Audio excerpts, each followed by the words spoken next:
Jantric Contho presents Hardy Boys number 010, What Happened at Midnight by Franklin W. Dixon.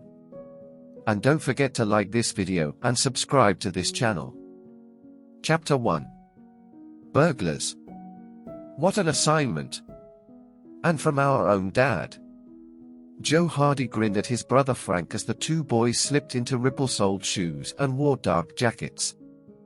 First time we've ever been asked to play burglar, Frank answered with a chuckle.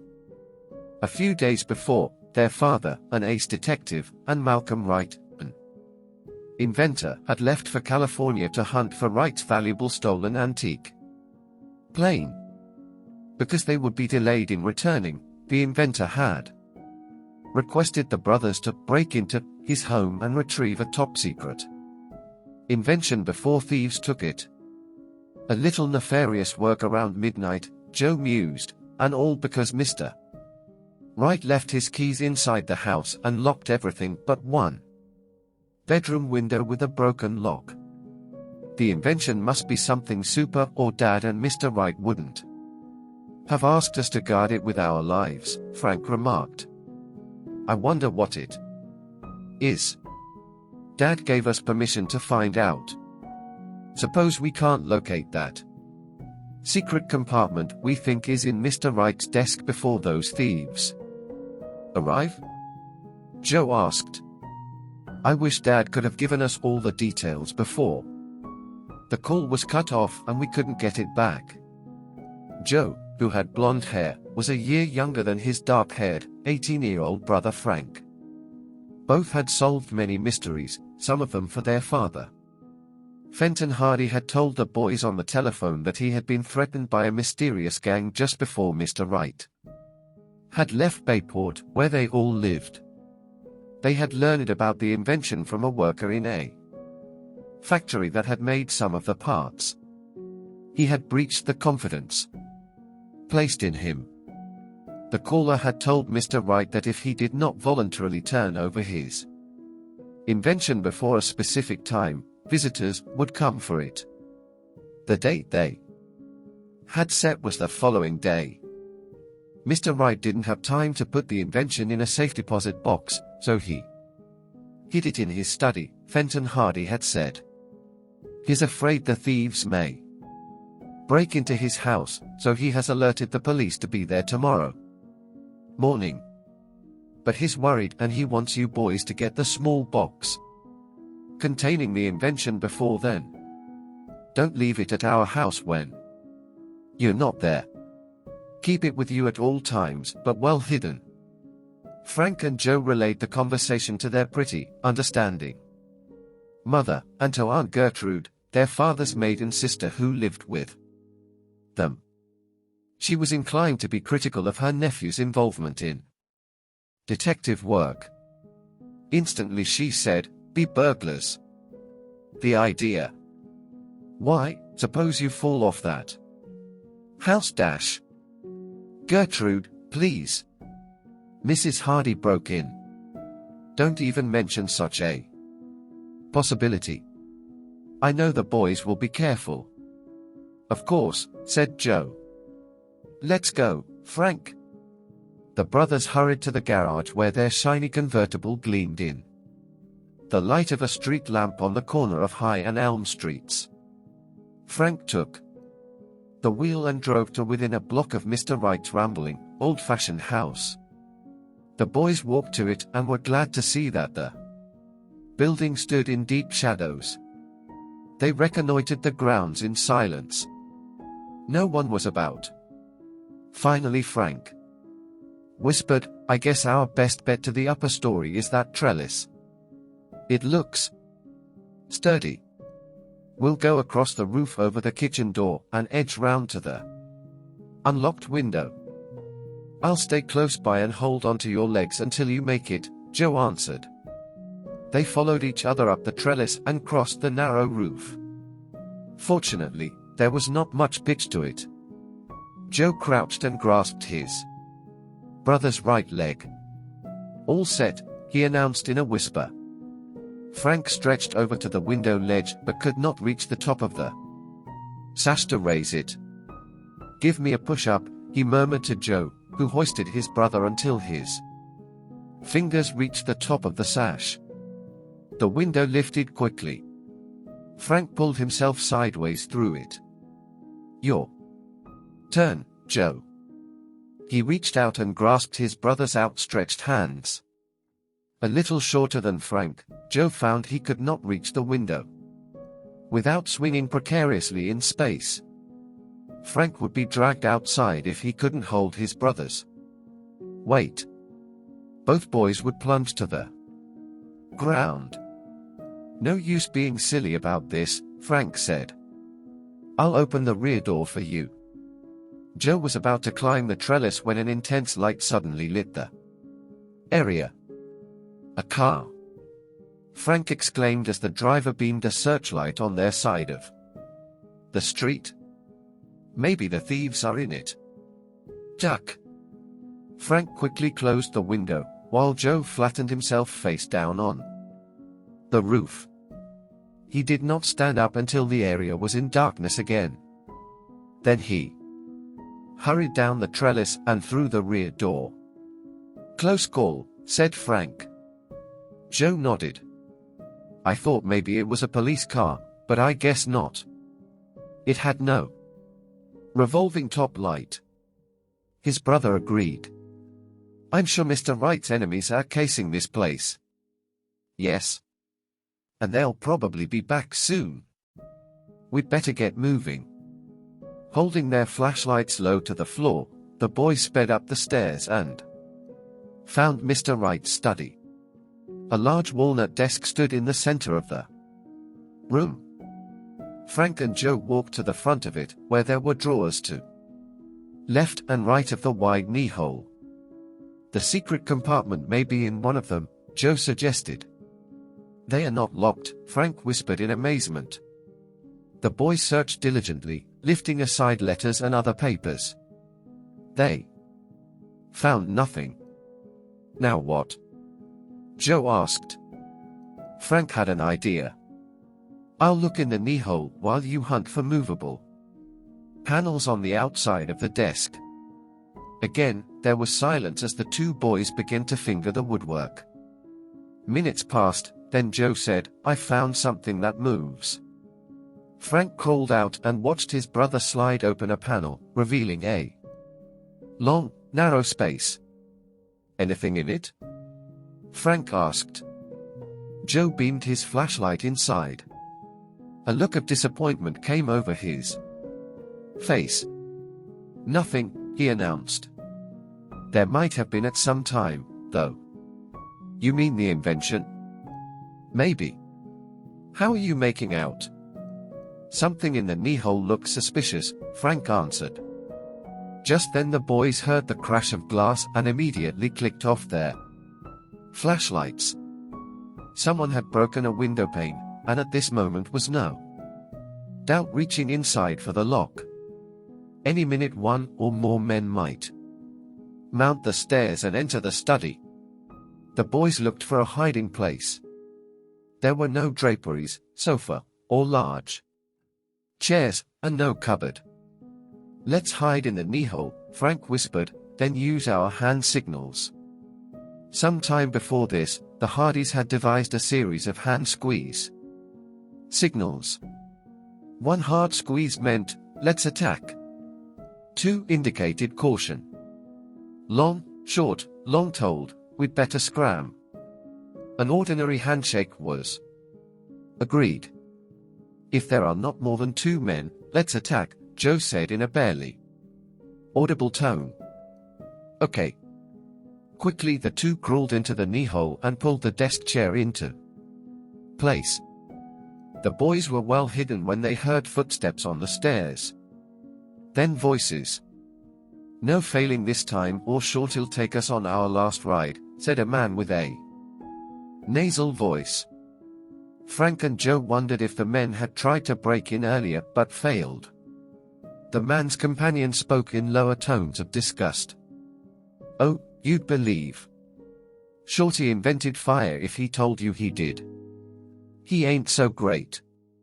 Takes orders from the boss, don't he?" The other did not reply. The two men entered the room and beamed flashlights around. "Where did Wright say he kept the invention?" the deep-toned man asked. "I got in late on the conversation when I tapped that telephone call to the Hardy house," the other answered. "But I did hear the word secret compartment. Where would that be?" "The desk?" Frank and Joe froze. Were they about to be discovered? "No, not the desk," the other man said. "The safe." For the first time the boys noticed a small safe standing against the wall opposite them.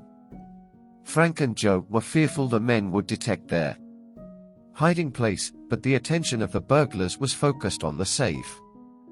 In a moment they squatted and the boys got a good glimpse of their faces. Both were swarthy and hard-looking. At that moment the tower clock of the town hall began to strike. It was midnight. The men waited until the echo of the 12th stroke had died away, then the one with the nasal twang put his ear to the dial of the safe and began to turn the knob. After a few moments, his companion asked impatiently, "What's the matter?" "That safe-cracking ear of yours turned to tin." "Tumblers are noiseless," the other said.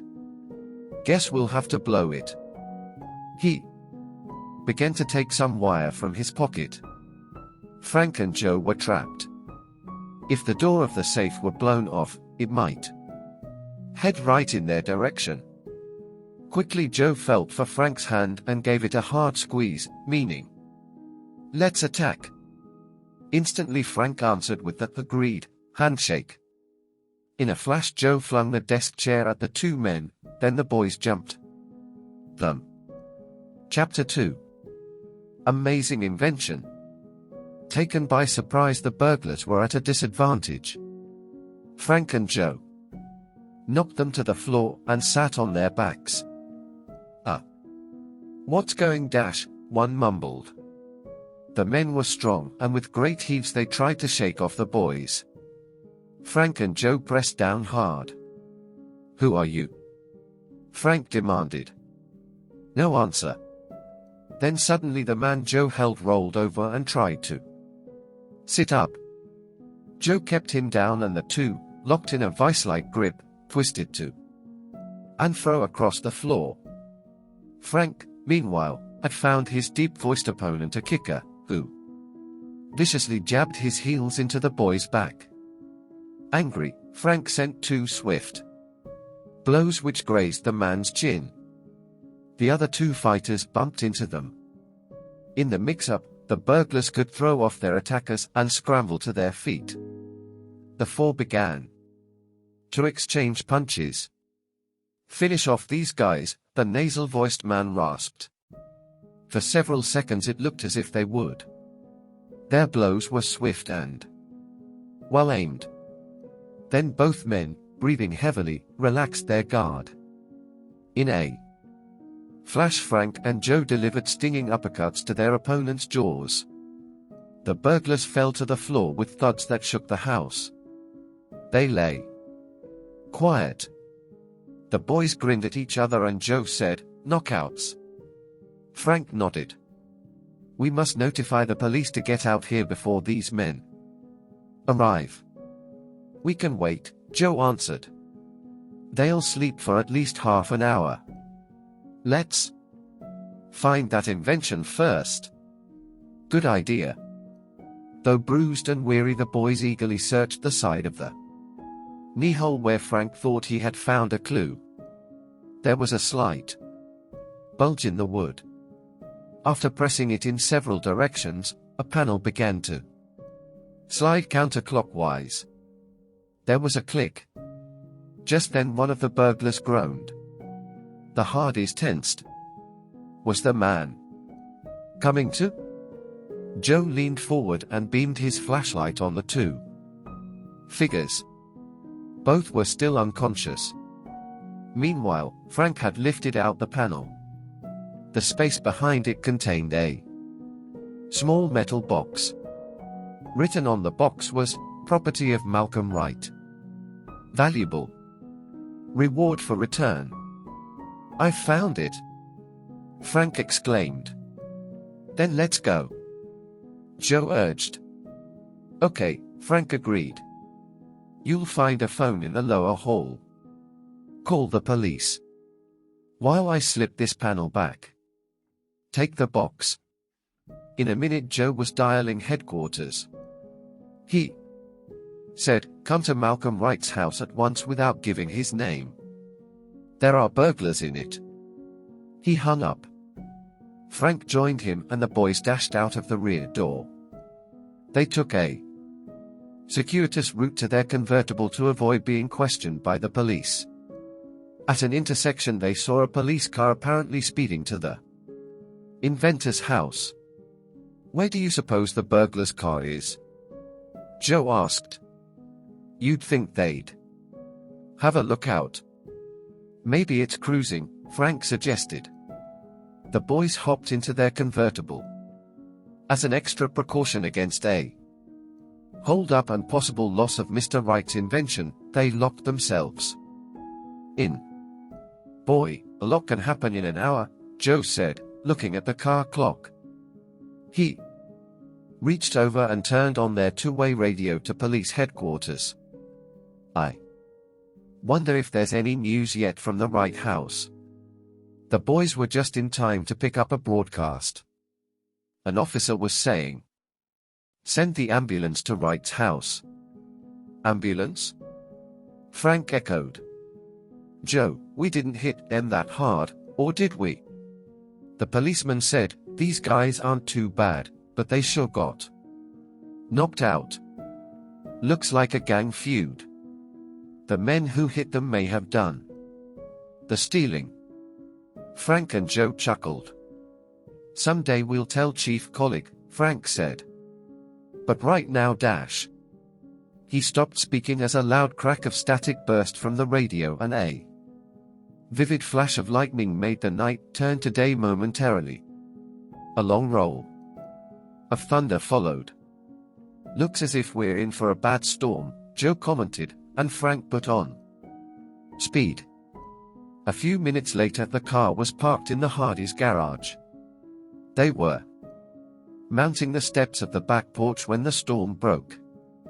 Quickly Frank inserted his key in the kitchen door and turned the knob.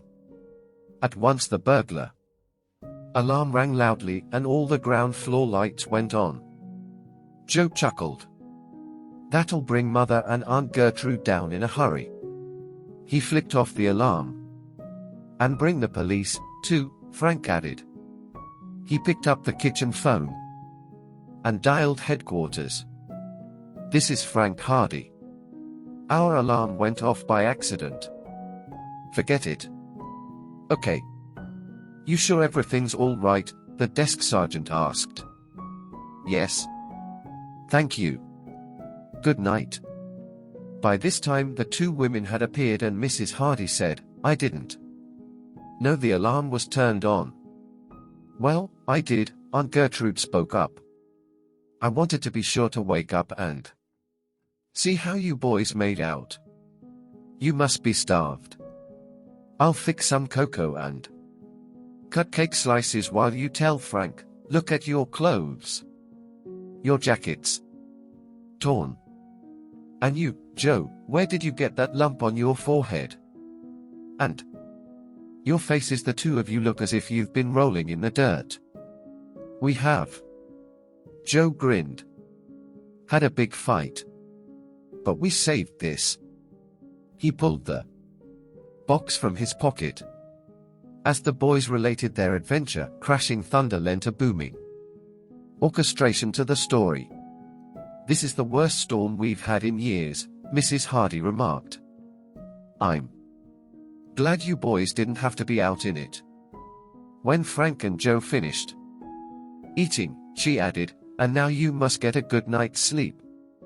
But first I'd like to open Mr. Wright's box and see just what we have to guard so carefully, Frank said. Everyone watched excitedly as Joe unwrapped the package. Inside was a small transistor radio. Is that all it is? Aunt Gertrude burst out. You risked your lives to get that? The boys were puzzled. Surely their father would not have made such a request if this invention were not unusually valuable. Let's turn it on, Frank suggested. Joe clicked the switch. A man was speaking in Spanish from Madrid, Spain, and announcing the start of a newscast. His voice was obvious. Frank grabbed his brother's arm. Do you hear that? He cried. The receiver is not picking up one bit of static. You're right, Joe agreed. It must be designed to work in the high-frequency bands. But how can we be receiving a broadcast direct from Madrid? That Spanish station must be transmitting by shortwave. Yet, we're hearing it loud and clear. This is amazing. Joe gazed at the miniature radio with great interest. I'll bet there's a lot more to Mr. Wright's invention than just being able to hear overseas stations without static, he observed. Why is he so anxious to keep it a secret? Just then there was a loud knock on the back door, and a voice from outside said, "Let me in. I'm a ham. I have a message for you." Chapter 3. Warning message. For a few seconds none of the Hardys spoke. They were trying to decide if the caller at the kitchen door really was a radio ham with a message, or a member of the burglary gang. Finally Mrs. Hardy said, "We can't let the man stand out there in the rain." Frank called, "Where's the message from?" "Mr. Hardy in San Francisco." "Open the door," Mrs. Hardy said quietly. Joe hid the box containing the invention, then he and Frank stood on either side of the door, poised for any attack. Aunt Gertrude had armed herself with a broom. Joe turned the knob and a water-drenched figure in raincoat and hat stepped into the kitchen. "Thanks," the man said, removing his hat. "What a night. My wife told me I was crazy to come out." The speaker was an honest-faced man of about 35. He noticed Aunt Gertrude's broom and smiled. "You can put that away," he said. "I'm harmless." Miss Hardy looked embarrassed. "Take off your coat," she said. "I'll get you some coffee." The man nodded. "I could use it. I got cold walking over here. My car wouldn't start." "Did you come far?" Joe asked. "About 5 blocks. I'm Larry Burton, 69 Meadowbrook Road. I've always wanted to meet the Hardy boys. This all came about in a funny way. I have a shortwave set. Tonight I picked up your father. He said he couldn't get through to you or the police on the phone lines tied up, and you didn't answer his signal on your shortwave set. We weren't expecting a call," Frank answered. He did not say that he and Joe had not been at home and that their mother and Aunt Gertrude rarely paid attention to the set unless specifically asked to do so. "By the time I phoned you, the lightning was fierce," Burton said. "My wife's scared to death of lightning. She wouldn't let me use the phone, so I walked over." Aunt Gertrude served the visitor coffee and cake as they all sat around the big kitchen table. "What was the message, Mr. Burton?" Joe asked. "That you boys are in great danger. A gang is after you and will stop at nothing to get what they want." "How dreadful!" Mrs. Hardy exclaimed. "Did my husband name this gang?" "No. That's all there was to the message," Burton replied. "I'm sorry to bring you bad news, but I guess that's to be expected in a detective's family. Well, I must get along." He stood up. Frank shook the man's hand. We sure appreciate this. Maybe sometime we can return the favor. Forget it, Burton said. I only hope that gang doesn't harm you fellows. Joe helped him on with his coat and he went out. The storm had passed. Over.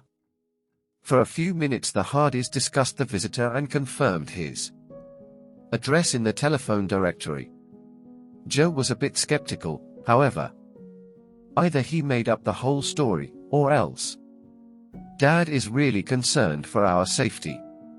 Frank was inclined to think Burton had told the truth. Had he and Joe already encountered two members of the gang at the Wright home? Aunt Gertrude spoke up. How in the world did my brother Fenton hear this? In California? News travels, said Mrs. Hardy. Especially among detectives and police. Aunt Gertrude murmured, then announced she was going to bed. 10 minutes later Frank and Joe were asleep and did not waken until 10 o'clock. At once Frank got up and opened a wooden chest of sports equipment under which he had hidden the box containing Mr. Wright's invention. It was still there. Where do you think we should keep this? He asked Joe as they dressed. Dad said not to leave the box at home. A tough problem, Frank. With that gang after us, we can't take the chance of carrying it round with us. Frank answered. Right. And they may not be after us, but after the invention, Frank answered. While they were having breakfast, Frank came up with the idea of a unique hiding place for the invention. Let's put it in the well under the spare tire in the boot of our car, he said. Joe laughed. Now you're using that old brain of yours. Best place you could have picked. The bar's vibrations can't hurt the radio and no one would think of looking there. Mrs. Hardy asked her sons what their plans were for the day. Dad told us to drop into the antique aeroplane show and see if we could spot anybody who seemed overly interested, Frank replied. He thought the person who stole Mr. Wright's old plane might be planning another theft. Tonight, Joe continued, we're going to Chet's party and staying until tomorrow. Okay? Of course, his mother answered. Chet Morton, an overweight, good-natured schoolmate, lived on a farm at the edge of Bayport. A group of boys and girls had been invited there to a barn dance and late supper. Frank and Joe would pick up Callie Shaw, a special friend of Frank's. His brother's date was usually Chet's sister Iola. Mrs. Hardy remarked that since the boys would be away, she would spend the night with a friend. Your aunt plans to visit Cousin Helen in Gresham. Anyhow. During the conversation Aunt Gertrude had left the table. She returned, holding the local morning newspaper.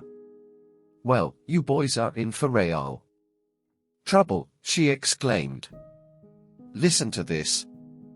Miss Hardy read an account of the captured burglars at the Wright home and the mysterious summons to the police. The item stressed the fact that the men's assailants, when caught, should be dealt with severely. When caught, eh?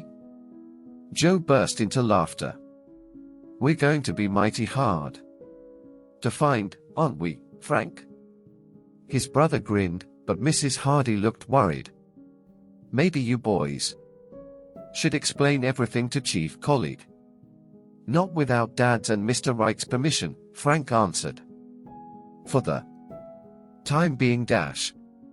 I haven't finished, Aunt Gertrude interrupted. It says here that the police think this incident might be part of a gang feud. She removed her reading glasses and gazed at her nephews. You two are now considered to be part of a gang and the rival gang is about to harm you. Wow, said Joe, pulling his hair over his eyes and striking the pose of a belligerent bad guy. We'd better look the part. Since the antique aeroplane show did not open until 2 o'clock, the boys did various chores during the morning. They also hid Mr. Wright's invention in the tire well and bolted the spare wheel back into place. After lunch, Frank and Joe drove Aunt Gertrude to the train. From there they went directly to the Bayport Air Terminal where the antique aeroplane exhibit was housed in the spacious lobby. The first person they saw was Chet Morton. "Hi, fellows," he greeted them. "Say, take a look at those old planes. Aren't they beauties?" "Sure are," Frank agreed. "I noticed that most of them are biplanes. It must have been fun flying in the days of the open cockpits." "You can say that again," Chet declared, as he stepped back for a better view. His foot slammed down on the toe of a man standing directly behind him. "Ow," the stranger yelped. The boys turned to see the man hopping about on one foot. "You stupid, overgrown kid," he screamed. "I'm awfully sorry," Chet said apologetically. The tall, muscular man, who had blonde hair and hard features, looked at the youth menacingly. "You idiot," he snarled. Frank and Joe stepped in front of Chet as he stammered, Who are you calling an idiot?" "Now just a minute," Joe interrupted. "It was an accident. No sense getting upset about this. Can I be of any help?" the boys heard someone say. They looked round to see a lanky young man walking towards them. He had rust-colored hair and leathery skin that was deeply tanned. "What are you butting in for?" snapped the stranger. "This boy didn't step on you intentionally," the young man insisted. "I saw the whole thing. You were trying to listen to their conversation and got too close." The tall stranger was about to say something, but hesitated. For a moment, he glared at Chet and his companions, then stamped out of the lobby, swinging his briefcase. Frank and Joe looked at each other. Why had the man been listening to their conversation? Did he belong to the gang they had been warned about? Meanwhile, Chet was saying, "Thanks for your help, Mr. Dash. My name is Cole Weber," the young man introduced himself. "I'm president of the Central Antique Aeroplane Club. We own the exhibit and are taking it to several airports. We're trying to encourage public interest in vintage aircraft." "Sounds like a great club," Joe remarked. "We think so," Weber said. "The majority of the models you see here are replicas of real airplanes owned and operated by our members." "You mean that some of those old crates still fly?" Chet asked. Weber grinned. "Well, we don't think of them as crates. When properly rebuilt, most antique planes are as safe and reliable as the day they were initially made. I own one myself. It's outside on the ramp. Would you like to see it?" "Would we?" Joe exclaimed. Mr. Weber led the boys to the airport ramp. A short distance ahead stood an orange and white biplane. The boys peered into the two open cockpits. "This is cool," Joe declared.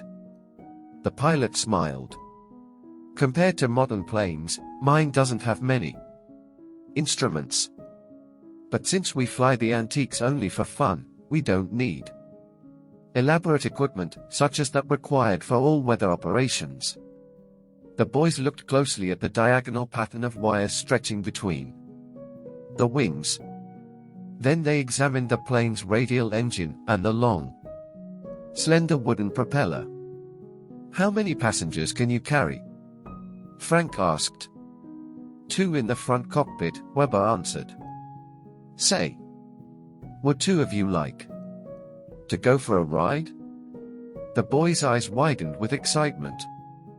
Then Frank and Joe remembered the sleuthing they had promised to do for their father. "Thanks just the same," Frank said, "but I'm afraid, Joe, and I can't go this time." "But I'd like to," Chet spoke up. "Say, fellows, could you drive me to the farm afterwards?" "Farm?" Weber interrupted. "Are there any level stretches of ground in the area?" "Plenty of them." "Why?" "I'll fly you home if you'd like." Chet tingled with excitement. "Great. Thanks." The flyer opened the baggage compartment and took out a parachute, helmet, and goggles. "Put these on and climb into the front cockpit." "Mr. Weber, do you know Mr. Malcolm Wright?" Frank asked. "Yes, indeed. He's a member of our club." "Did you hear that his antique plane was stolen?" Joe put in. Weber nodded. "Too bad. I understand he has some secret invention he tried in the plane. I hope that wasn't stolen too." The boys caught their breath in astonishment but said nothing. They had not heard this. Weber did not seem to notice. He donned his own parachute and summoned a mechanic to twirl the propeller and start the engine. Then he climbed into the rear cockpit. "Brakes on." "Switch off," the mechanic called. "Brakes on." "Switch off," Weber echoed. The mechanic pulled the propeller through several times. Then he stepped back and yelled, "Contact! Contact!" The pilot responded. The engine caught on the first try. A staccato popping developed into a steady roar. Chet's staring face turned towards the Hardys. He waved wildly as Weber taxied out for takeoff.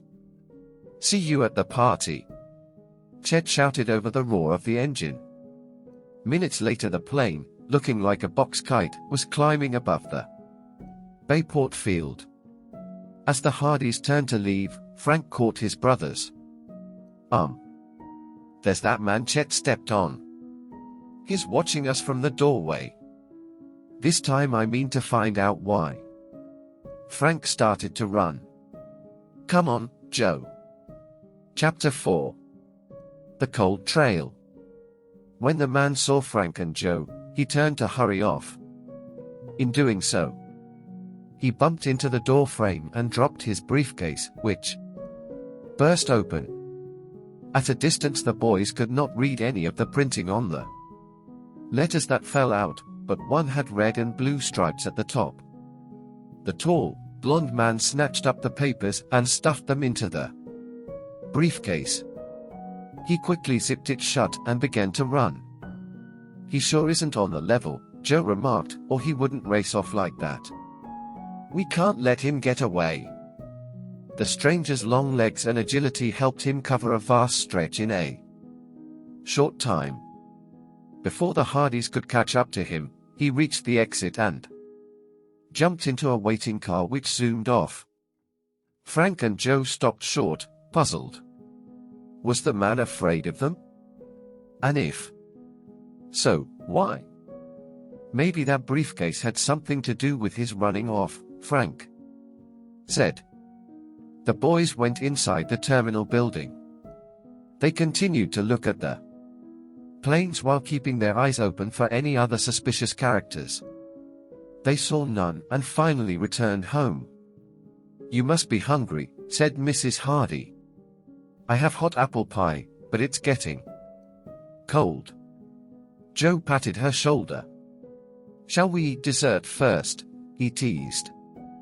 Later, the boys went upstairs to change for Chet's barn dance. Both put on jeans, plaid shirts, and big straw hats. They packed overnight bags, then joined their mother, who was waiting to be driven to her friend's home. Just before leaving the house, Frank heard a signal from their private shortwave set. "Dad must be calling," he said, and raced upstairs to Mr. Hardy's study. "FH home," he said into the mic. Over. Frank, said his father, how's everything? Okay, Dad. How about you? Fair, the detective said. But I have a new lead to follow. You won't be able to contact me for a couple of days. Did you get my message? From the ham operator? Yes, Dad. Frank told him all that had happened in the past 24 hours, including the wiretapping. Mr. Hardy whistled. Then the gang knew where you were going. Shall Joe and I tell Chief Colleague we were the first burglars? Frank asked. I guess you'd better, the detective agreed. But warn him the information is confidential and don't tell him what the invention is you were after. He now explained that he had been tipped off by Chicago police that a gang suspected of robbery there had suddenly vanished. A squealer had reported they were out to get the Hardy detectives. The boys' father did not know why, but surmised it might concern Mr. Wright's invention. And now let me speak to your mother, Mr. Hardy said. Half an hour later Frank and Joe stopped at Chief Colleague's home and made their report. The chief burst into laughter. So you're the ones who knocked out those men? I guess they had a real scare. They haven't talked since. By the time the boys reached the Morton's farm with Callie Shaw, the dance was underway. A Bayport High School group was playing. Hi, masterminds! Chet shouted as the Hardys strolled in. I thought you'd never get here. Boy. Wait till I tell you about my flight. He began to describe the adventure, supplementing his words with swooping motions of both hands. His sister Iola joined Callie and the boys. She was a slim, dark-haired girl. And very pretty. Hi, Joe, Frank, Callie. Then hearing her brother, she said laughingly, oh no. Is Chet talking about his flight again? He hasn't stopped since he landed. You just don't know anything about real flying, her brother said, until you've been in one of those old biplanes. Our turn's next, Joe reminded him. The following hours passed quickly. When it was time for supper, Joe and Iola decided to eat outside. They filled their paper plates with sandwiches, chocolate cake and cups of lemonade, and went to sip on the steps of the Mortons' front veranda. As they ate, Iota glanced towards the driveway where many guests had parked their cars. The Hardys' convertible was near the end of the long queue. Suddenly Iota touched Joe's arm. What's the matter? He asked. I saw someone lurking behind your car, Iota replied. Yes, there he is. Joe peered into the darkness. He saw a man, his hat pulled low, pop up from behind the car, then duck down again. At once the young detective sprang to his feet and ran towards the mysterious figure. The fellow might be after the secret radio. Who are you? He shouted, seeing the boot lid rise and the light go on. What are you doing? The intruder ran from behind the car and disappeared into the darkness. Joe dashed after him. Keep your distance or you'll get hurt, the man shouted. But Joe went on. Iola screamed for help. Frank, Chet, and their classmates, Biff Hooper and Jerry Gilroy, raced from the barn. What's wrong? Frank asked. We saw a man lurking behind your car, Iota answered tremblingly. Joe ran after him through the woods but was warned away. At once Frank and his companions rushed in that direction. The boys had not gone far when they heard a muffled cry for help, followed by the roar of a car speeding off. Coming to a halt, Frank signaled to his friends for silence. The sounds of the car faded away. Everything was still, except the big grandfather clock in the hall of the Morton home. It began to strike midnight. Frank thought of what had happened just 24 hours earlier. "Joe," he shouted. "Joe! Where are you?" His call went unanswered. The young detective stood frozen in his tracks. Had his brother become the victim of the gang? By this time everyone at the party had raced outside to learn what had happened. They joined in a frantic search, but without success. "I'm afraid he was kidnapped," Frank said grimly. In the car we heard roar off. Biff Hooper asked. "Yes." Jerry Gilroy chimed in, "But by whom? And for what reason?" "I don't know," Frank said. He turned and rushed back to the convertible. Seeing the boot open, he immediately looked in the tire well. The secret radio was still there. Joe must have blocked an attempted theft and been taken away so that he couldn't identify the man. Frank thought. He slammed the boot shut, asked his friends to guard the car, and ran to the house. He scooped up the telephone and dialed the home number of Chief Colleague. "What?" the officer exclaimed when Frank told him about Joe's probable kidnapping. "I'll call the FBI and get some of my own men out there immediately. And I'll come myself." He and 3 officers arrived shortly and were given a briefing. The place was carefully examined, but the searchlights picked up little.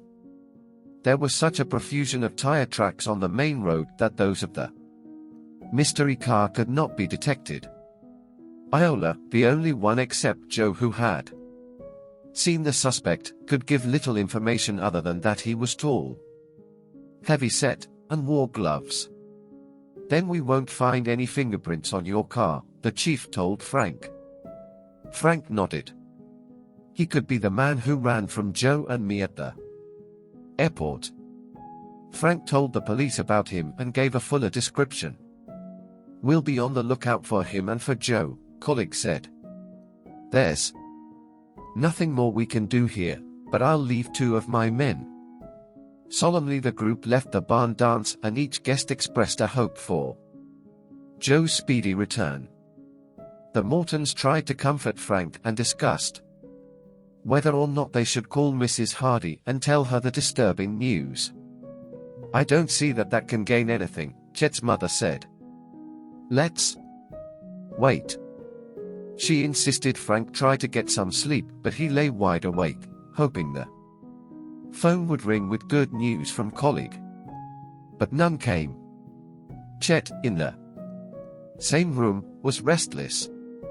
Finally at 5 o'clock he said, "Where do we go from here?" "I'm not sure." Frank sighed. "We've absolutely no clue. In fact, we don't even have a description of the car we heard drive off last night." "Joe could be miles from here by now," his chum remarked. Frank thought for a moment. "Let's drive down the road and inquire at the farmhouses along the way. There's a slim chance someone may have spotted the kidnapped car." The boys left the house quietly and jumped into the Hardys' convertible. They waved to the patrolling police guards. Frank drove along the narrow, tree-lined road. As they feared, all their inquiries were fruitless. Most of the farmers they questioned had retired long before midnight, and had neither seen nor heard anything. "Guess we may as well go home," Chet suggested. But Frank was not ready to give up. "Let's drive on a little farther," he said. About 6:30, the boys spotted a farmer cutting weeds by the roadside and stopped to question him. He rubbed his chin dubiously while listening to their story. "Quite a few cars go past my place every night," he said. "But now you come to mention it, there was an automobile came whizzing along and stopped here right after midnight. It woke me up, what with 2 men shouting at each other in it. Did you see the car? Frank asked. No. I didn't get up. Course my home is right beside the road, and I couldn't help but hear what the men were saying. The car come along at a mighty lively clip, but when it got in front of the house, the driver slammed on the brakes and stopped. There was an argument. I heard him telling somebody they must have gone past the crossroads in the dark. The other man started jaywing at him and they had quite a row. Finally they turned the car round and went back to the crossroads, said Chet. Yes. That's about 2 miles back. I remember. One road goes to Gresham, the other heads up through the Market Gardens. Frank and Chet returned to the crossroads. But which way should they go? Right to the Market Gardens, left to Gresham? The kidnappers might have hidden Joe on one of the Market Gardens. Chet suggested. Yes, except that all those farms are close together and everybody knows everybody else's business, said Frank. I'd rather tackle the road to Gresham. If we don't find Joe, we can return and try the other road. He took the turn to the left. As they sped along, the boys spotted the wreckage of a black car in a roadside ditch. Afraid that this was the kidnapped car, Frank pulled up. Some accident, Chet observed. The license plates had already been removed from the badly smashed up car. If anybody was hurt, Frank said, they'll know it in Gresham. We'll ask the police there. Suddenly a black saloon swung out of a lane some distance ahead and roared off towards the town. Frank stared fixedly at the back seat. Look, he exclaimed, gripping Chet's arm. Do you see what I see? What? A hand. Isn't that someone signaling? Chet gazed ahead and saw a hand wave frantically for a moment at the rear window, then suddenly withdraw. You're right. Chet snapped. Joe. Frank started the convertible and sped off in pursuit.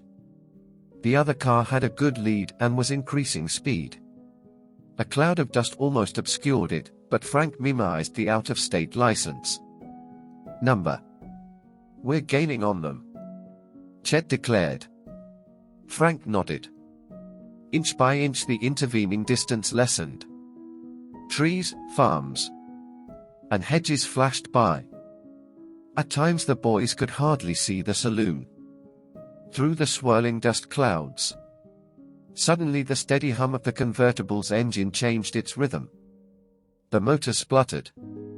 Chet groaned. Now what? He muttered as the car slowed down. The boy's heart sank when the engine stopped completely. They looked dismally at the other car as it disappeared round a distant bend in the road. Chapter 5. The Hunt. Frantically Frank flung open the hood and examined the engine. In a few minutes he discovered the trouble. Fuel pump, he announced. Oh. Chet sighed. And we're miles from a service garage. We're not stranded, Frank assured him. I suspected the pump was going, so I put a spare in the boot. But it's going to take 15 or 20 minutes to charge the pump and dash. And by that time the kidnapped car will be far away, Chet finished. I'd better notify Bayport Police Headquarters. Frank turned on the car's two-way radio to the proper frequency and gave the license number of the suspect's car. We'll get busy on it right away, came the answer. Incidentally, FBI men have been here and out to the Morton farm. I'll contact them. There's no news so far. Frank replaced the mic. He and Chet worked feverishly to install the new fuel pump and soon had the engine running. No chance of our catching up with the saloon now, Chet remarked as the boys again got underway. It has nearly half an hour's head start. I'll bet the kidnappers won't stop at Gresham, now that they've learned. We're after them. 10 minutes later, Frank stopped the car.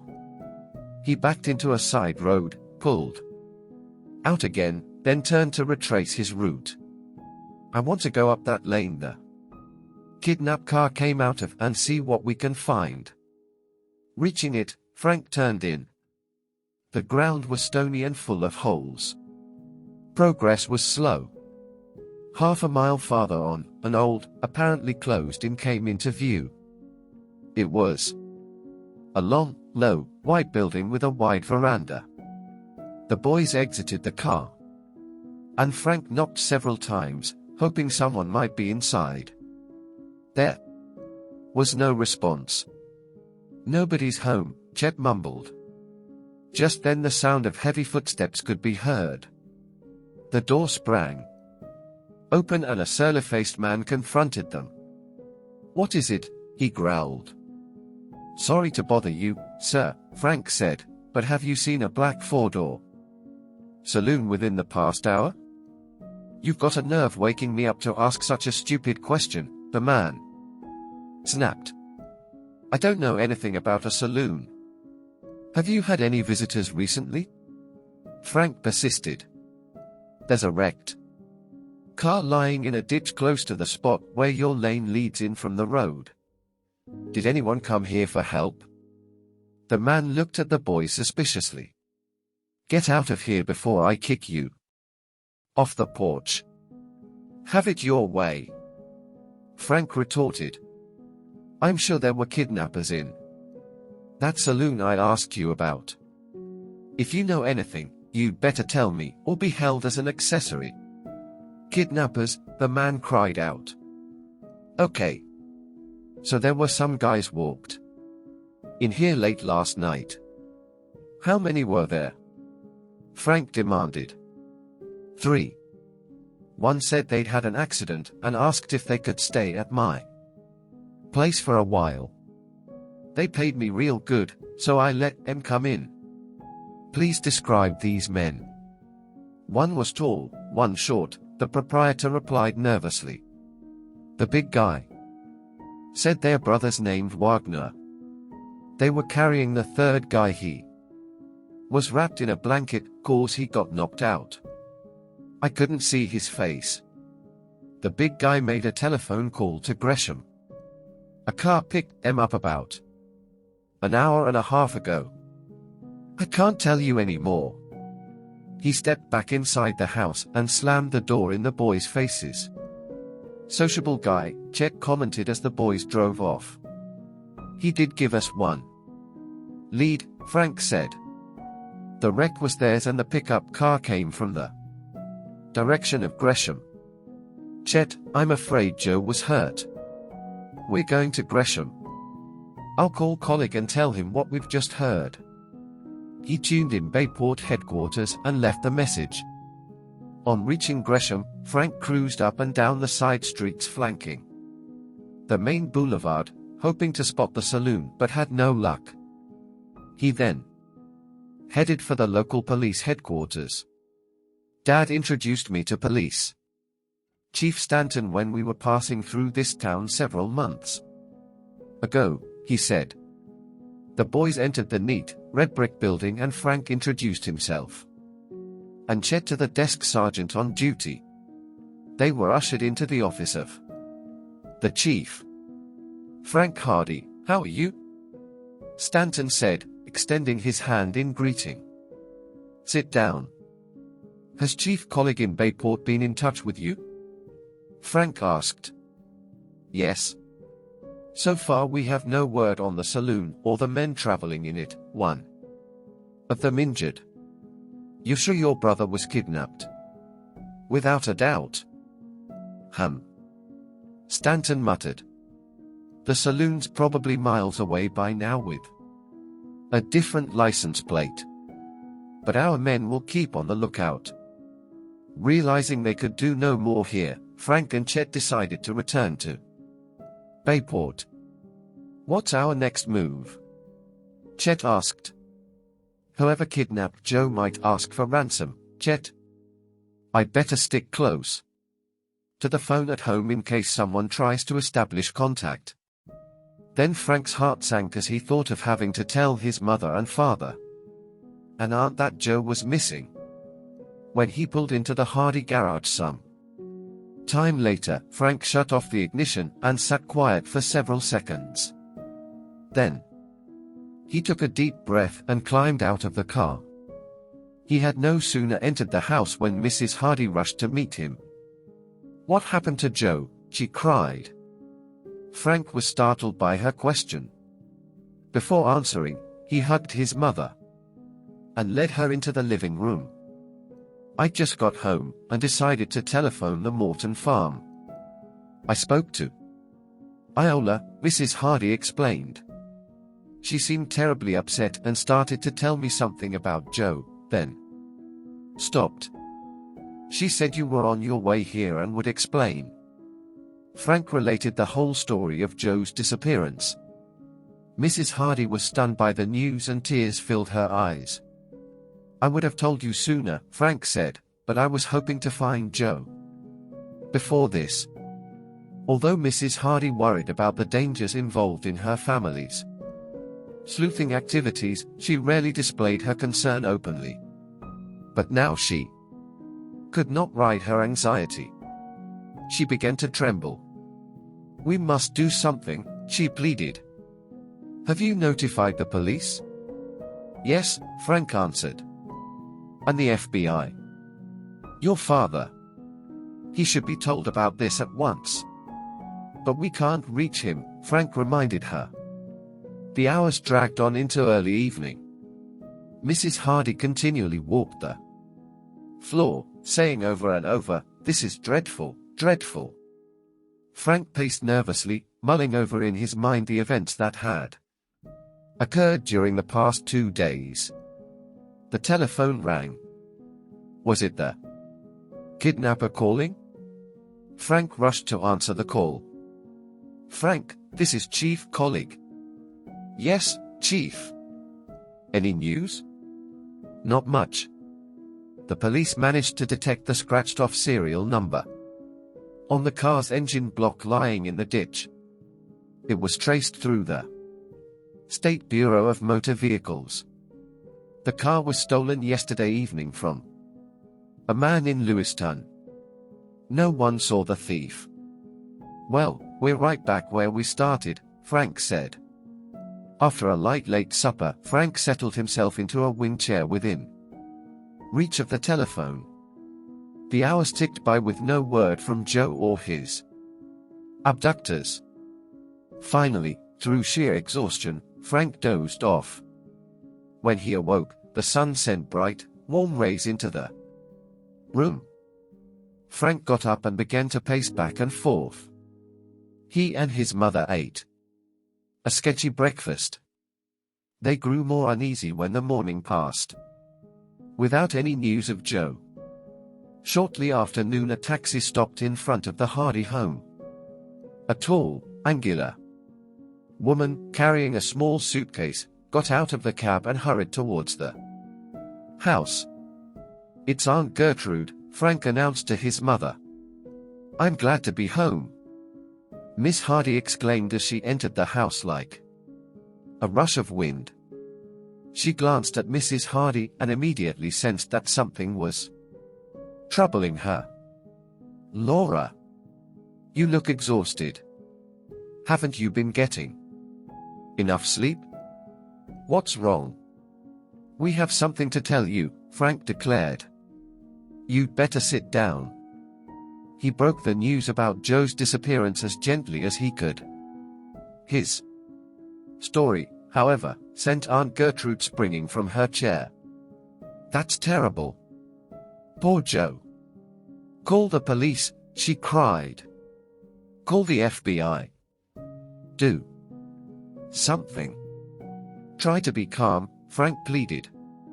"The police and the FBI have already been notified." "I felt it in my bones," Aunt Gertrude exclaimed. Something like this was bound to happen. Now, Gertrude, please, Mrs. Hardy interrupted.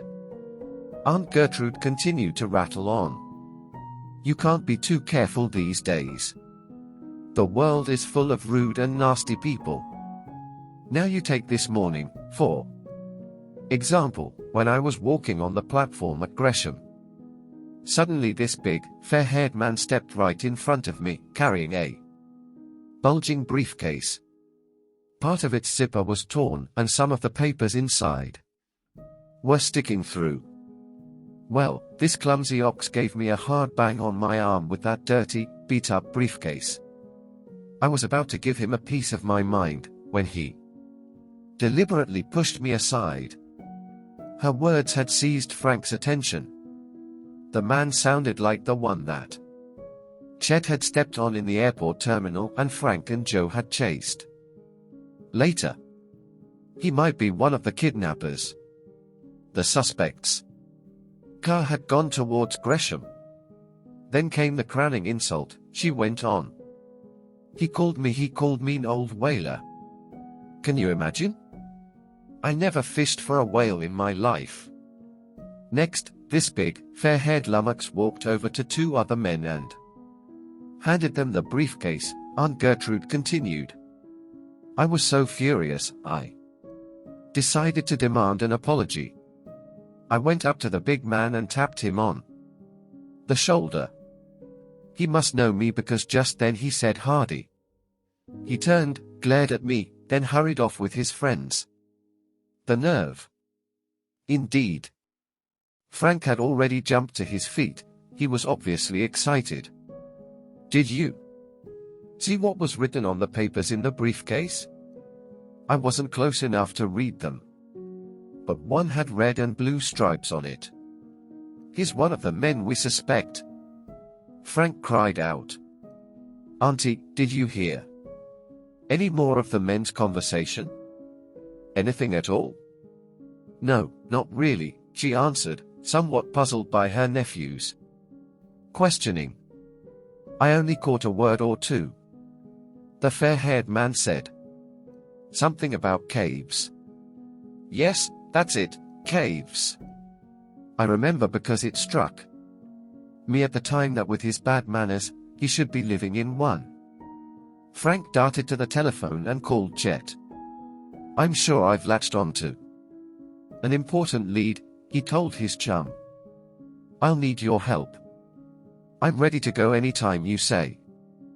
Okay. I'll be right over. Chapter 6. Fogged in. Frank leaped into the convertible and headed for the Morton farm.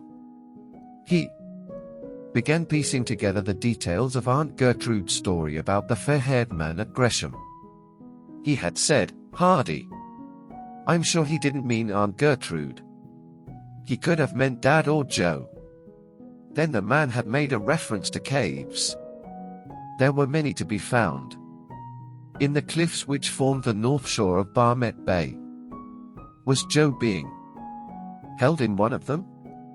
Frank smiled, recalling his aunt's anger at being called an old whaler by the big fair-haired man. He might not have been referring to whales at all, Frank thought. There's a small, flat-hulled motorboat known as a motor whaler. Maybe that's what he had in mind. Frank told himself that using such a term would be unusual for any person, unless he was familiar with boats.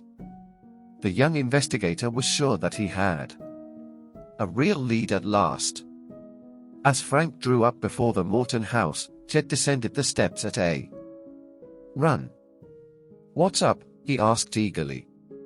Frank repeated Aunt Gertrude's story of the man mentioning the name Hardy and making the mysterious reference to whaler and caves. Chet whistled, then suddenly his eyes widened. You mean Joe might be a prisoner in a shore cave? Exactly. Frank answered. And I'll search every one of them if I have to. I'm with you. How about the other fellows? Let's get Biff and Jerry too. Come along. They'd be mad as hornets if they weren't in on the search. Okay. Frank replied. We'll use the sleuth. This was the Hardys' sleek motorboat. Let's go, Chet said briskly. Then the ever-present problem of food occurred to him. If you'll wait a few minutes, I'll ask Mom to fix up a lunch for us. We may get hungry. At least you may, but I'm sure I will. Both boys dashed into the house. While Mrs. Morton was making up a package of sandwiches and cake, Frank reached Jerry and Biff by telephone and gave them an inkling of what was afoot. They were eager to help and promised to be at the Hardy boathouse within 20 minutes. In a short time, Chet was ready and scrambled into the convertible beside Frank. At the boathouse, Jerry and Biff were waiting for them. Biff was a tall, skinny blonde whose perpetual good humor was indicated by the slight tilt to the outer corners of his lips. Jerry, medium height and dark, was wiry and more serious. Both boys were agog with curiosity. What's the clue?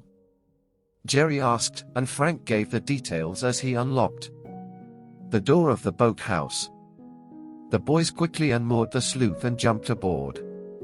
The engine spluttered spasmodically a few times, then burst into a roar.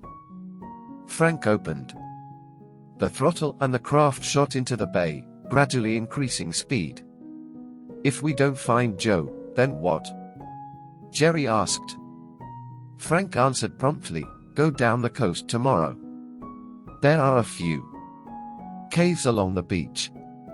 You fellows game? You bet, they chorused. There were clouds in the sky, and far off towards the open water at the distant end of the bay was a hint of fog. Frank eyed the mist doubtfully.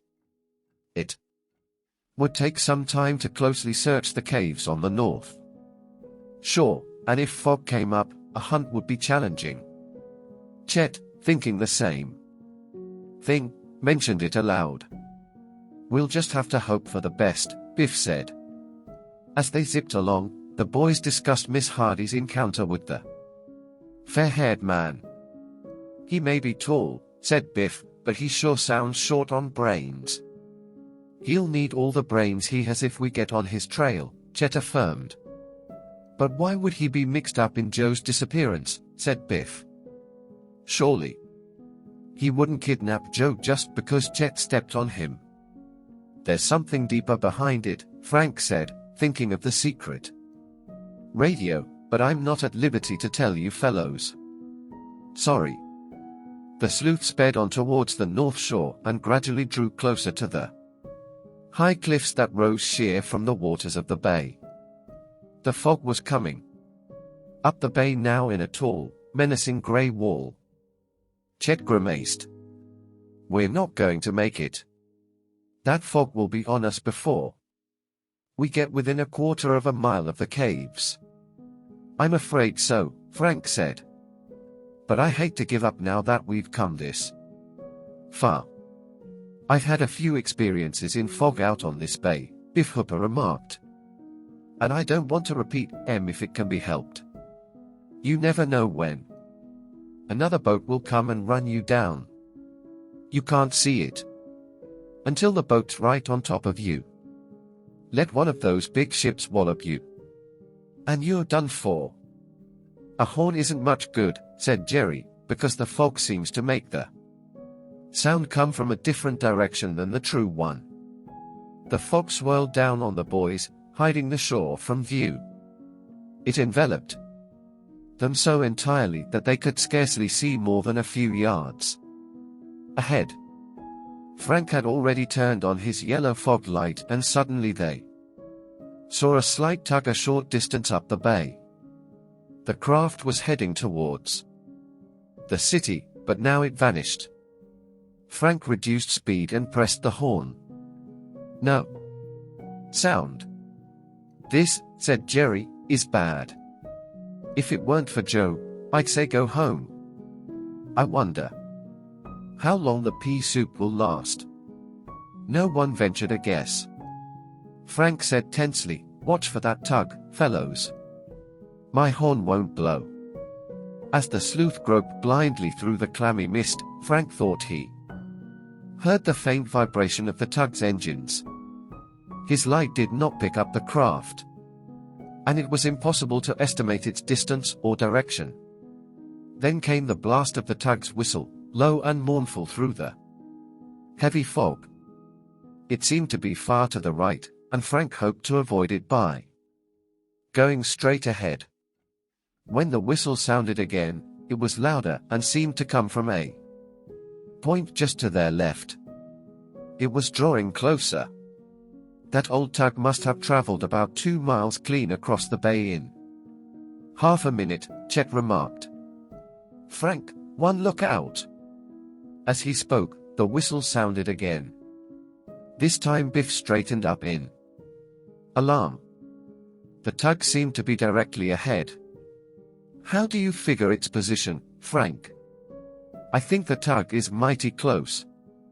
It's hard to tell where the sound's coming from. We'll just have to go easy and hope we see it first." Biff could hardly make out the stern of the sleuth. "This is worse than a blackout," he commented. Once more the whistle blew, this time so terrifyingly loud that the tug seemed to be only a few yards away. The boys could hear its engines. Still, their light revealed nothing. "Up in front, Chet," snapped Frank. "If you see it, sing out." Chet scrambled onto the bow and peered into the grey gloom ahead. Suddenly, he gave a yell of terror. "It's bearing right down on us." Even as he shouted, a heavy dark shadow loomed out of the fog. The sleuth was about to be rammed. The tug was sweeping down on the boys. It was only a few yards away. The boys could see a man on deck, waving his arms wildly. The whistle shrieked. No time to lose. The engine of the sleuth broke into a sudden clamor as Frank opened the throttle wide. At the same instant he swung the wheel hard to port. The motorboat swerved and shot directly across the bow of the larger boat. For a breathless second it seemed that nothing could save the boys. They waited for the jarring impact that seemed only seconds away. But the sleuth had speed, and Frank handled his craft masterfully. His boat shot clear. The tug went roaring astern. It had missed the sleuth with less than a yard to spare. The Hardy's boat was caught in the heavy swell, pitched to and fro, but rode it out. Chet Morton broke the silence. "Wow, that was a close call." Jerry Gilroy, who had been thrown off balance when the sleuth suddenly altered its course, scrambled to his feet, blinking. "I'll say. Were we hit?" "We're still here." Biff grinned. Nevertheless, he had been badly frightened. "That's the last time I'll ever come out on the bay when there's a fog brewing," he announced solemnly. That was too narrow a squeak. Now that the peril had passed, Chet leaned down from the bow. He shook hands with the other 3 boys, then gravely clasped his own. "What's that for?" Jerry asked. "Congratulating you and myself on still being alive." The others smiled weakly. Frank steered the sleuth back to its previous course. Again the boat crept towards the north shore, invisible beyond the wall of mist. Frank did not dare venture closer for fear of piling his craft onto the rocks at the foot of the cliffs. He cruised aimlessly back and forth, but within half an hour the fog began to lift. It thinned out, writhing and twisting like plumes of smoke. "The cliffs!" Chet cried in relief as the boys caught sight of the land rising sharply just ahead. They were less than 200 yards offshore and already far down the bay, abreast of the caves. "We can make our search after all," Frank said. He brought the sleuth as near the base of the cliffs as he dared, skillfully avoiding the menacing black rocks that thrust above the water. Jerry, who had scrambled out on the bow, gestured towards an outcropping of rocks about 100 yards away. "Here's our first cave," he announced. "I remember it," said Frank. "Joe and I went into that one when we were on a car theft case. It looks like a cave, but is only a few feet deep. No use looking here." The searchers passed several shallow openings, but at last Chet gave a triumphant shout. "Here are the deeper ones." They had rounded a little cape and the boys saw a ragged row of gaping holes in the face of the rock. Most were just a few feet above the waterline. Chet said, "I know them. Some are small, but others are big enough for an elephant to walk through sideways." Frank brought the sleuth in still closer to the base of the 200-foot high cliffs. "Great place to hide someone," Biff commented. "I bet there are hundreds of those caverns." "We have our work cut out for us," Frank agreed. He spotted the first of the larger holes in the rock some distance on. The cave was 6 feet wide and high above the water. Frank ran the boat in close enough so that by scrambling over its bow one could land on the tumbled heaps of rocks and boulders just beneath the opening. "Let's take a look," he said eagerly. "Jerry, will you hold the boat here?" "Sure. Go ahead." Within a few minutes the others were climbing up the boulders towards the cave mouth. Presently they vanished into the dark interior. Chapter 7.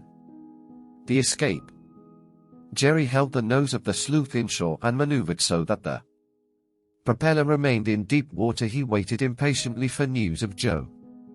The others did not take long to find that the big cave they had entered was unoccupied. They reappeared a few minutes later. "Did you find him?" Jerry called. "No luck," Biff reported. Chet was discouraged and said so. "We're working on the slimmest of clues," he said. The fair-haired man and his friends might not have meant the Shore Road caves. Don't forget, there are hundreds of underground caverns between Gresham and Bayport. But the caves here are the best known, Frank remarked. "Let's look some more. I'll cruise along the shore and pick out the more likely caves to hide a prisoner." The motorboat edged its way along the face of the cliff whenever the boys noticed one of the larger openings that could be reached easily from the shore. Frank ran the boat in among the rocks. Then, while one boy stayed in the sleuth, the others would scramble up to investigate the cave. The hours dragged by. Finally, they navigated to a place where the cliff sloped and began to give way to sandy hills and wooded inclines. Biff gave a sigh. "Guess we'll have to give up. There's only one small opening left to investigate." "But why would kidnappers go up to that cave when there are so many that are easier to reach?" Chet protested. "They'd have to climb 50 feet up to the mouth." "It isn't as steep as it looks," Frank remarked thoughtfully. "And I can see a winding trail up the slope." "I'm game," Jerry said. "Me too," Biff added. Frank brought the sleuth in towards the rocks. The boys craned their necks to look up at the tiny opening in the face of the cliff above. "I guess you're right, Chet," Jerry admitted. "Joe's kidnappers wouldn't climb all the way up there, with so many better caves to pick from." Chet gave a loud groan. "I've lost about 3 pounds already, climbing these cliffs." Despite the worry over Joe, Biff could not refrain from saying, "Then, Chet, you'd better tackle about 50 more caves." Frank, meanwhile, had seen something that had gone unnoticed by his friends. A piece of newspaper was lodged among the stones under the cave's mouth. The scrap of paper might be significant. The fact that it was within a few feet of the cave was suspicious and warranted investigation. This time Chet volunteered to stand watch and maneuvered the boat round so that the others could reach the shore from the bow. Frank went first. Biff and Jerry followed. They climbed the slope, following the trail Frank had spotted. But the incline was so steep and winding that they could make only slow progress in a diagonal direction. The path ended abruptly at a ledge some 15 feet below the cave. From there they had to climb directly upwards over the rocks. When Frank reached the piece of newspaper, he picked it up. The sheet was wet and soggy from the fog, but he recognized it as a copy of the Gresham Times, dated the previous day. His hopes rose with this discovery. Gresham. For the third time since Joe's disappearance, the name of that town had come into the mystery. Excited, Frank thrust the paper into his pocket and scrambled up towards the cave entrance. "What did you find?" Jerry demanded, panting. "Newspaper. It looks like a clue." Frank reached the cave mouth and stepped inside. The interior was more extensive than he had thought. Though the entrance was small, the cave widened and seemed to be very deep. The young detective took a flashlight from his pocket and clicked it. He played the beam on the rugged, rocky walls, the reasonably level floor, and finally focused on a wooden box like those used for shipping food. "Someone's been here," he shouted eagerly as the others entered the cave. "Look at that box. Fresh bread crusts around it." "Don't see anyone now," Jerry observed. "Listen." The boys heard a peculiar sound, which seemed to come from the back of the cave. The sound was repeated. They listened, staring at one another in surprise. "Someone's groaning," Frank exclaimed. Biff pointed a trembling finger toward a large rock section about 20 feet away. From there, again they heard groaning. "Somebody's behind there," Frank declared. He ran towards the mass of rocks and directed the light into the shadows beyond. Frank gasped as its beam fell upon a figure lying bound and gagged on a crude pallet of sacking. "Joe!" Frank shouted. He sprang forward and removed the gag. His brother answered feebly, "Frank!" Biff and Jerry gave a joint yell of delight. They scrambled in behind the wall of rocks and bent over their friend. Joe looked white and ill.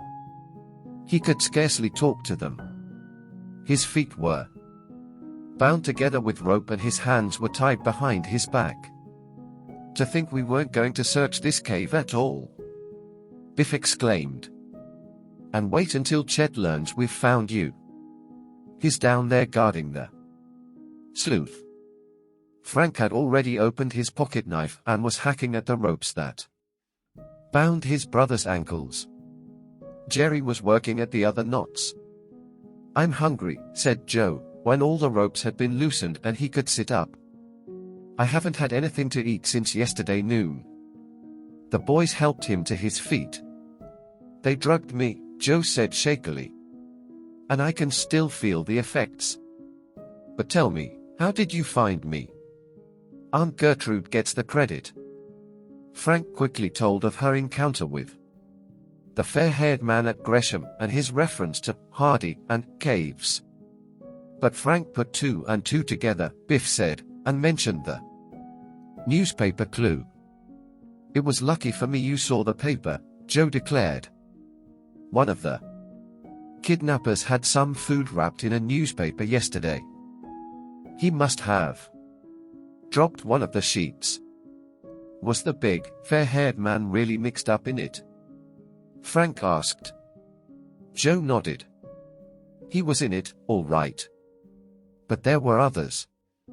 They were after that secret in our car. It's a long story. Let me tell you about it later. The boys refrained from asking more questions. Do you feel strong enough to come with us now? Frank asked. Joe, with a flash of spirit, started to walk.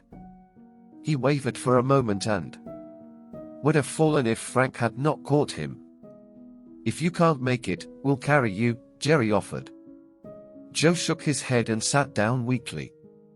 My legs are so numb from being tied up, I don't seem to have any strength in them. I'd better wait a few minutes. At that moment, they heard a loud noise. It was a clattering, rolling sound, like a rock had been dislodged and tumbling down the steep incline. What was that? Biff whispered. Joe got to his feet. My captors are coming back. Quick! We'll have to clear out. Can they get in here through the rear of the cave? Frank wanted to know. Yes, a passage leads down from the top of the cliff. Frank and Jerry each slipped an arm round Joe's shoulders and helped him towards the mouth of the cave. Biff ran on ahead. When Chet saw Joe, he gave a war whoop of joy. The others motioned frantically for silence, but their jubilant chum did not understand their urgent signals. He proceeded to put on a noisy celebration. He yelled, waved his arms, and then, to their horror, began whistling shrilly. The men coming down the passage into the cave would undoubtedly hear the commotion and hurry to investigate. The boys must flee quickly. Frank and Jerry scrambled down the slope with Joe. They reached the first ledge in safety, with Biff slipping and sliding along the path ahead of them. As they commenced the second half of the descent, the boys heard a yell behind them. Frank looked back. A man was standing at the mouth of the cave. He glared at the boys momentarily, then turned and shouted to someone behind him. 2 other men quickly joined him. Go on, Joe cried. I'm holding you up. If they catch us, we'll all be in trouble. Leave you, my eye, Jerry growled. By this time Biff had nearly reached the boat. He called out to Chet, who apparently had not seen the men in the mouth of the cave. At Biff's warning, Chet stopped his noise.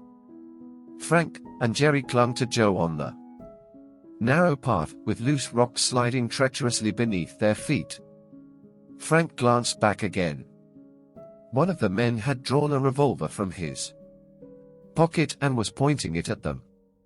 Another had stooped and was snatching up stones. The revolver barked. A bullet whistled overhead. Frank and Jerry ducked and almost lost hold of Joe. A heavy stone hurtled past them and splashed into the water beside the boat. A hail of stones followed. The man with the revolver fired again and again, and several bullets came dangerously close to their mark. Chet had revved up the engine, ready to take off as soon as his passengers climbed aboard. Hurry! Biff yelled. Only a few yards more. Frank and Jerry scrambled to the bottom of the incline with Joe.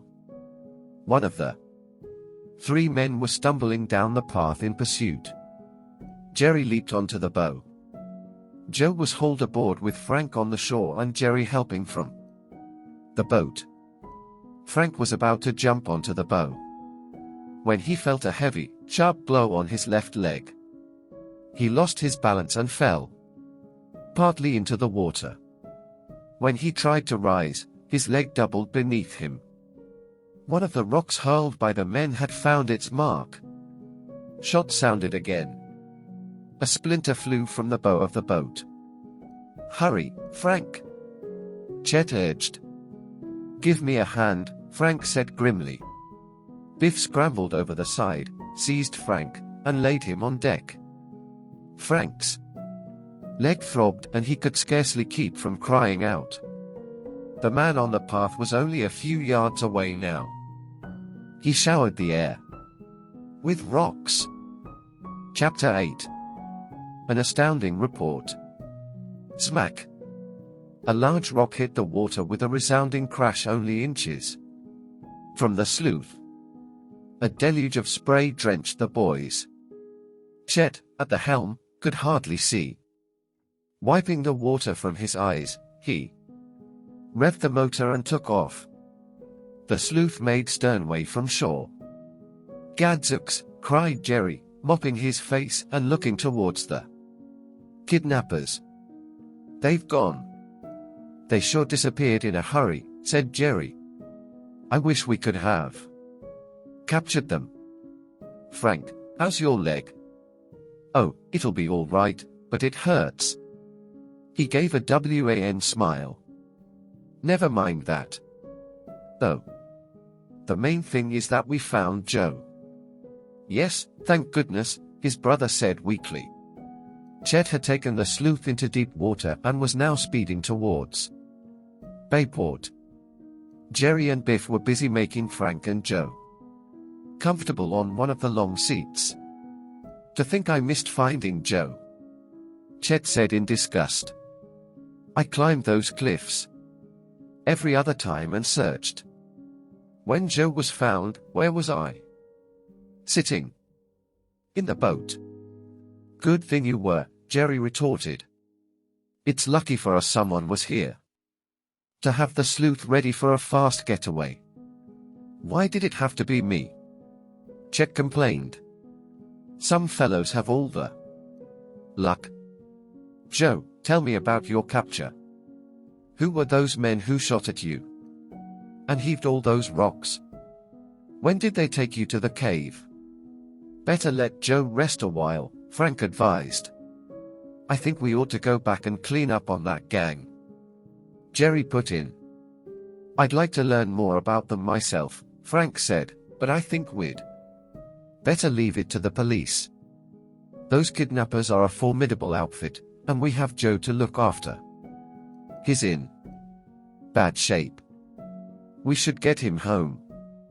"He looks hungry," Chet observed sympathetically, as Frank tuned in their radio and called police headquarters to report the rescue.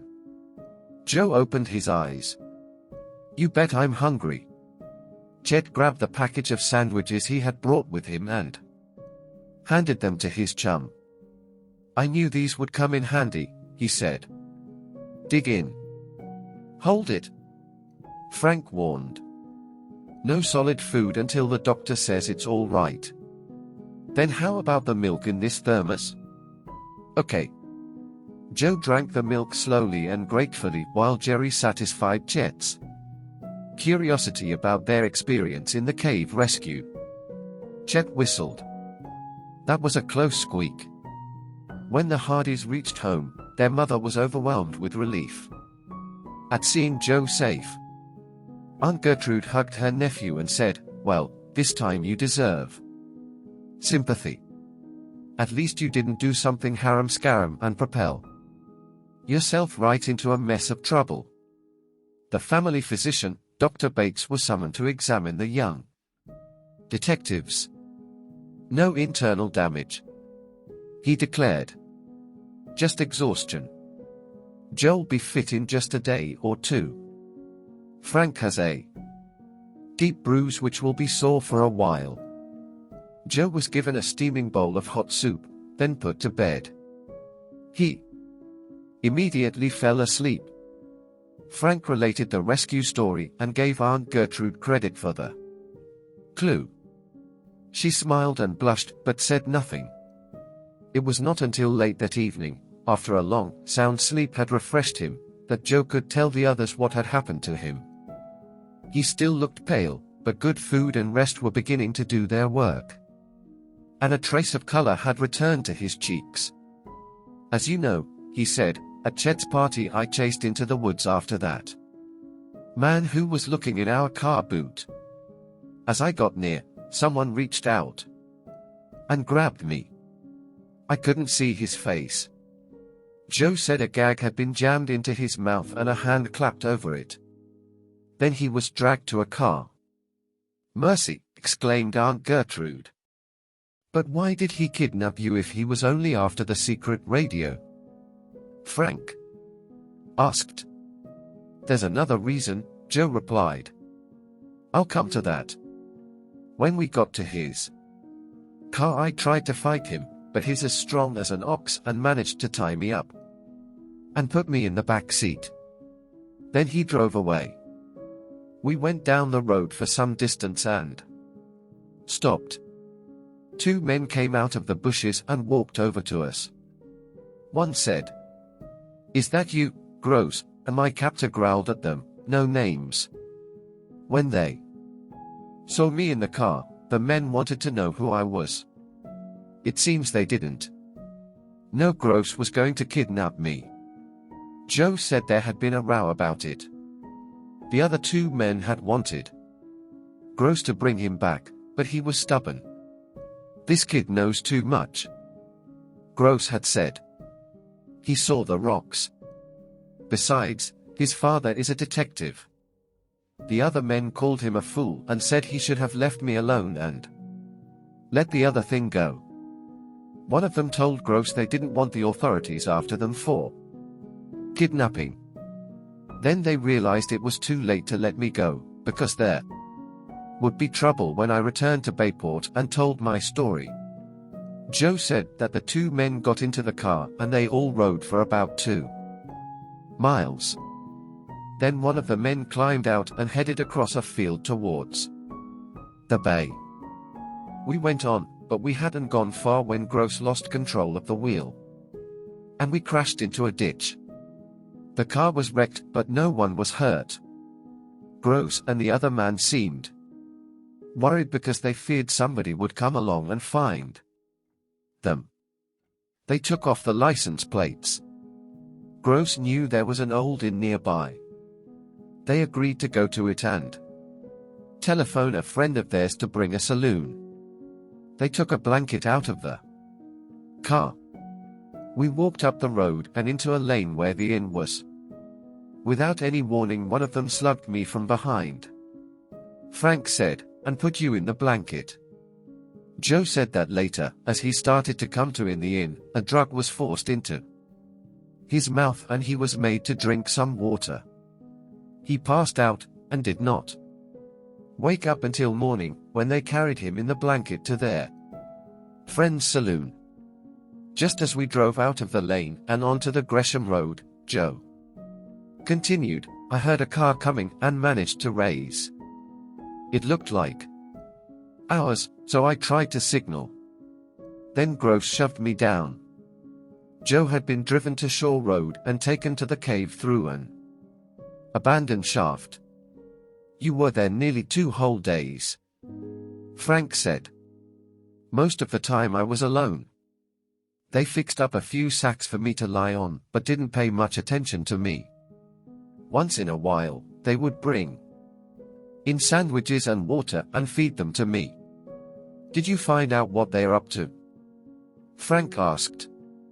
"At night, when they thought I was asleep, I overheard enough to learn one of the gang's secrets.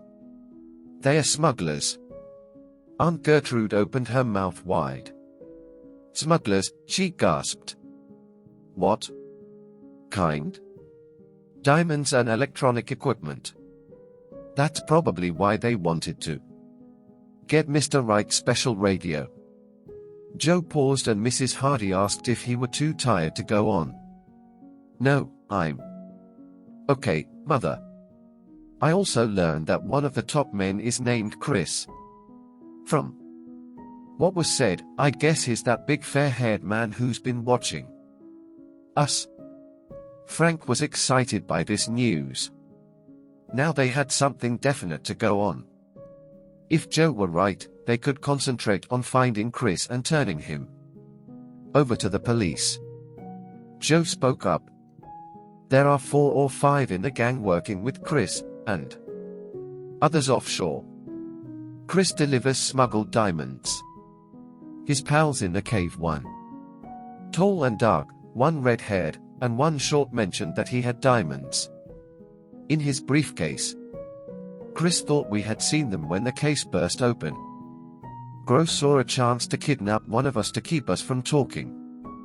A stupid move, Frank commented. Even if we had seen the diamonds, we wouldn't have known they'd been smuggled. What about Mr. Wright's secret radio? Did they talk about that? I'm not sure, Joe answered. Gross mentioned a secret gadget, but since they smuggle electronic equipment, it could be anything. Do we still have the transistor? He asked. Yes. But I guess someone connected with the smugglers figured out that we have the radio and thought it might be in our boot. Do you know the names of any of the others in the gang? Joe shook his head. I'm sure there's a big boss, but they never mentioned him. One man who came to the cave had a nasal voice. He sounded like one of those burglars at Mr. Wright's house. And he's afraid of someone named Shorty, Frank added. This is a real clue. After a moment he said thoughtfully, so we're up against a gang of smugglers. I think, Aunt Gertrude said firmly, that you boys should leave well enough alone. Joe is back safe and sound, and we ought to be satisfied. If you try tracking down those smugglers, you'll only get in trouble. Leave it to the police. The conversation was interrupted by the ringing of the telephone. Frank answered the call. Are you one of the Hardy boys? A strange voice asked. Yes. Who is this? The inventor of the secret radio. What's your name? Frank asked. You know I don't want to mention it on the phone. All I want to find out is whether you still have it, the man replied. Frank was suspicious at once. He beckoned his mother and wrote on the telephone pad, go next door and try to have this call traced. Then call the police and give them Joe's clues to the kidnappers. Aloud Frank was saying, why are you so interested, sir? 'Cause I'm the inventor and I want the radio back. The stranger spoke sharply. A long parley followed. Finally, when Frank was sure his mother had time to call the police, he said, sorry not to help you, sir, but you'll have to get your information from my father. He isn't here right this minute. Your father, the man shrieked. Why, you impudent young pup. I'll be right over, and you'll give me that radio or I'll dash. The caller hung up. Chapter 9. Smuggler's Trail. The evening passed with no further word from the mysterious caller who had phoned from a public booth but had disappeared before the police could track him down. Frank and Joe discussed the situation. Maybe he was scared off, Joe suggested. And what about the secret radio? Somebody may look in the boot again. Right, Frank agreed. I'll bring it in here. But each time we leave the house, let's take the invention along. Before the family went to bed, Mrs. Hardy turned on the burglar alarm, which was connected to every door and window in the house and garage. There was no disturbance during the night. We're safe so far, Frank remarked at breakfast. Maybe the police have caught Chris and the others. I'll phone Chief Colleague. Sorry, Frank, came the report from headquarters. None of my men has picked up a clue. Almost a week passed. Still there was no news. The kidnapper smugglers had covered their tracks well. Joe had recovered from his experience and Frank's injured leg had healed. The brothers were ready to continue their sleuthing. They asked Chet, Jerry, and Biff to help them. Gross and the others may sneak back to Bayport, Frank prophesied. They'll get nervy soon and we may have a chance to trip them up. Where do we go from here? Biff asked. A tour of the docks, Frank answered, to hunt for a whaler. A long but wary search of Bayport's busy waterfront yielded nothing. Finally, all the boys went home. Frank and Joe found that Aunt Gertrude had been shopping. Who is that? New young man working in Bickford's jewelry shop, she asked abruptly. I never saw a young man working in there, Frank replied. The only assistant I know of is elderly and he's in the hospital right now. A young man, I said, Aunt Gertrude repeated in a tone that did not invite contradiction. A very suspicious-looking young man. He wasn't there the last time I went in. He's new to me, Joe remarked. What happened? You see this diamond pin I'm wearing? Aunt Gertrude pointed to a small one on the shoulder of her dress. Well, he kept eyeing it while I looked at some inexpensive watches.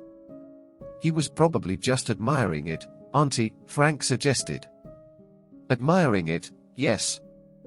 With the thought of stealing it. Aunt Gertrude was warming to her subject. You can't fool me about young men. Besides, I've seen that assistant somewhere before. Where? Joe asked. I'm not sure, but I know I have seen him. Is that all you have against the poor fellow? Frank asked jokingly. It's enough. Mark my words, that young jewelry assistant is bad. Next thing we hear of him, he'll be in prison for robbing his employer. This dire prediction left the Hardy boys wondering.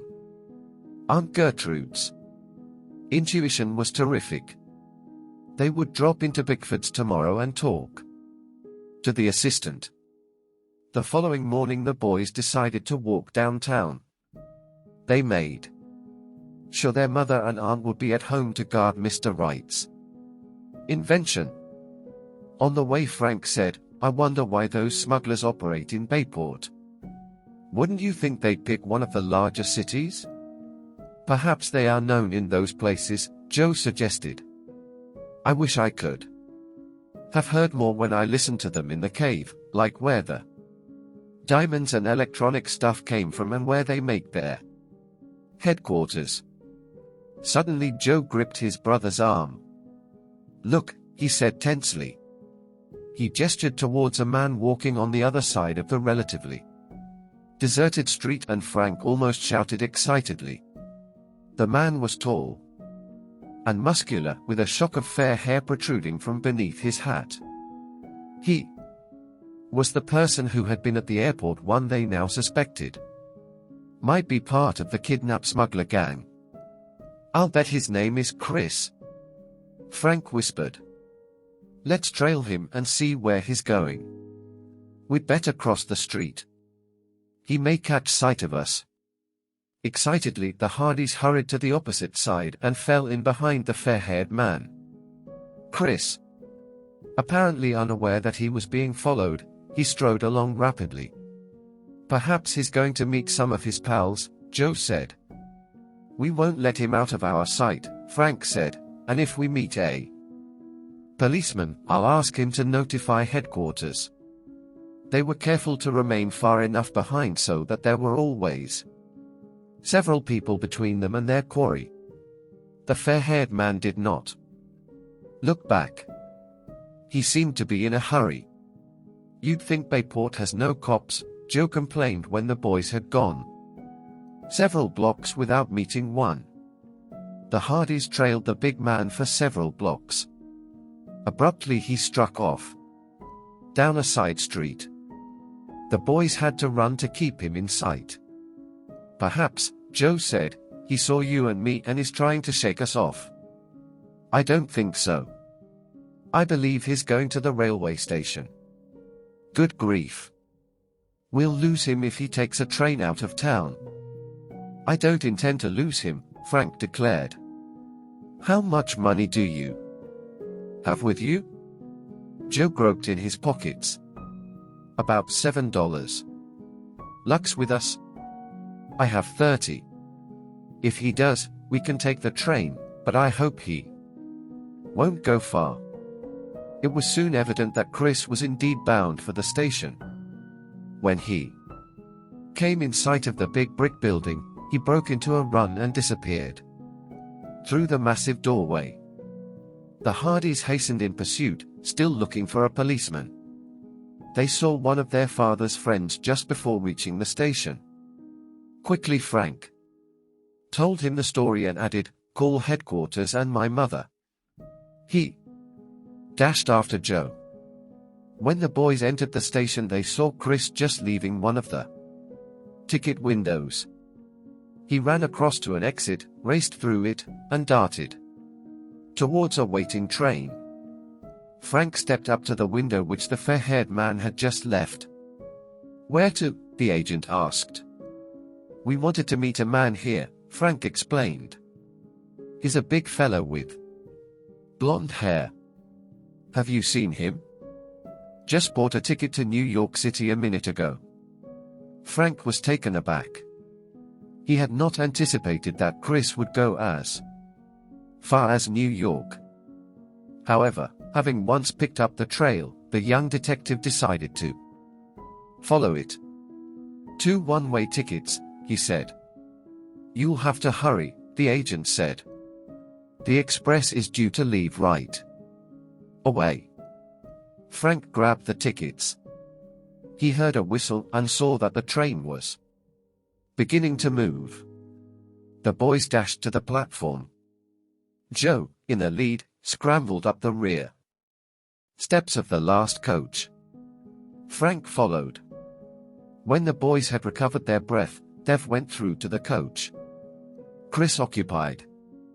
They halted in the rear doorway and quickly surveyed the occupants. Alone in a front seat, they saw a familiar thatch of yellow hair. Chris was unaware that he had been followed. The boys took seats at the rear of the coach and settled down for the journey. Chapter 10. Elevator Chase. "I hope the Bayport police communicate with the authorities in New York," Frank remarked. "If they meet the train and arrest Chris, our worries will be over." "And if they don't?" Joe asked. Frank gave a wan smile. "Our troubles will just be starting. There'll be crowds and it'll be tough to keep track of him." The train did not make many stops, but Frank and Joe were ready to hop off each time it did in case Chris should alight.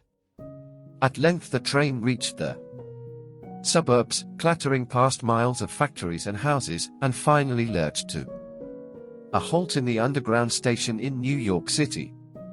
The boys watched Chris intently as the passengers prepared to leave. The fair-haired man did not look back once.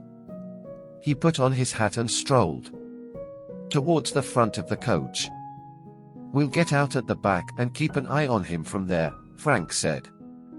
The Hardys scrambled onto the platform where passengers were just beginning to file up the ramp to the waiting room. Chris had not yet appeared, so the brothers, shielding their faces, made their way quickly to the exit gate. "I don't see any police," Frank remarked, disappointed. "No," Joe replied. "I guess we'll have to take over."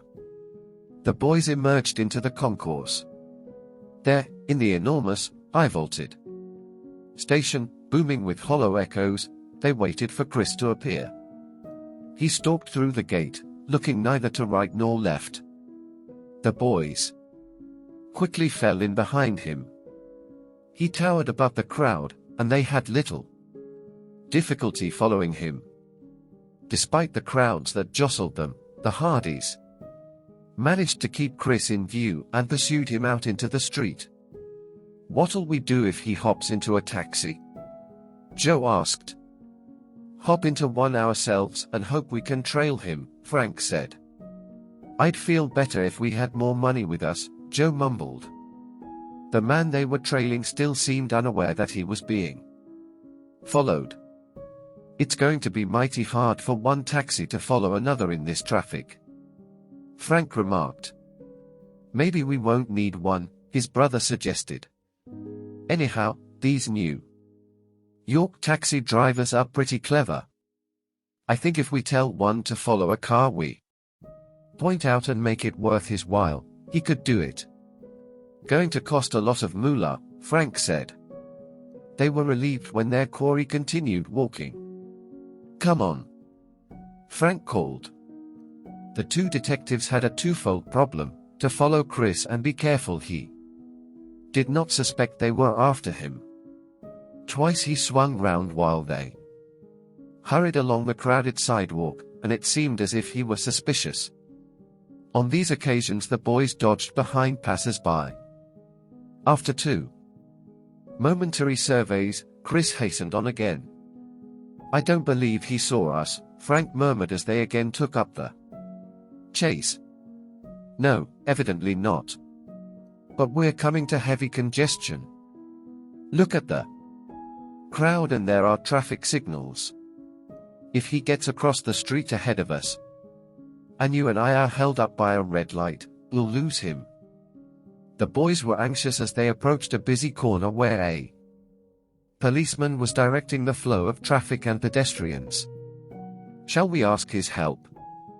Joe asked. I doubt if he could leave his post, Frank answered. Just what Joe had feared took place. Chris was among the last to slip across the street before the lights flashed from green to red and the officer blew his whistle sharply. Joe groaned. Just our luck, he cried. Look! Frank exclaimed. We're in luck. Chris was speaking to a man on the other side of the street. Evidently the stranger had asked directions and Chris had halted to explain and point out the location of a certain street. He took such pains with the man that by the time he finished, the traffic light had again flashed green. Let's go! Joe cried. They trailed Chris along the street for several blocks, then he turned into a large office building. Inside was a row of elevators opposite the entrance. Frank and Joe hesitated for a few seconds before following Chris. Come on, Joe urged. If he gets in an elevator, and we aren't there, we won't know what office he's going to. You're right, Frank agreed. They hurried into the lobby just as Chris stepped into one of the cars. The door closed and he shot upwards. Fortunately, he was the only passenger, and the boys watched the dial. The lift stopped at the 10th floor. I hope he doesn't get away, Joe murmured excitedly. We never would have dared get into the same elevator with him, Frank said. He'd have recognized us. The boys stepped into the next lift, which soon filled up. The boys left it at the 10th floor.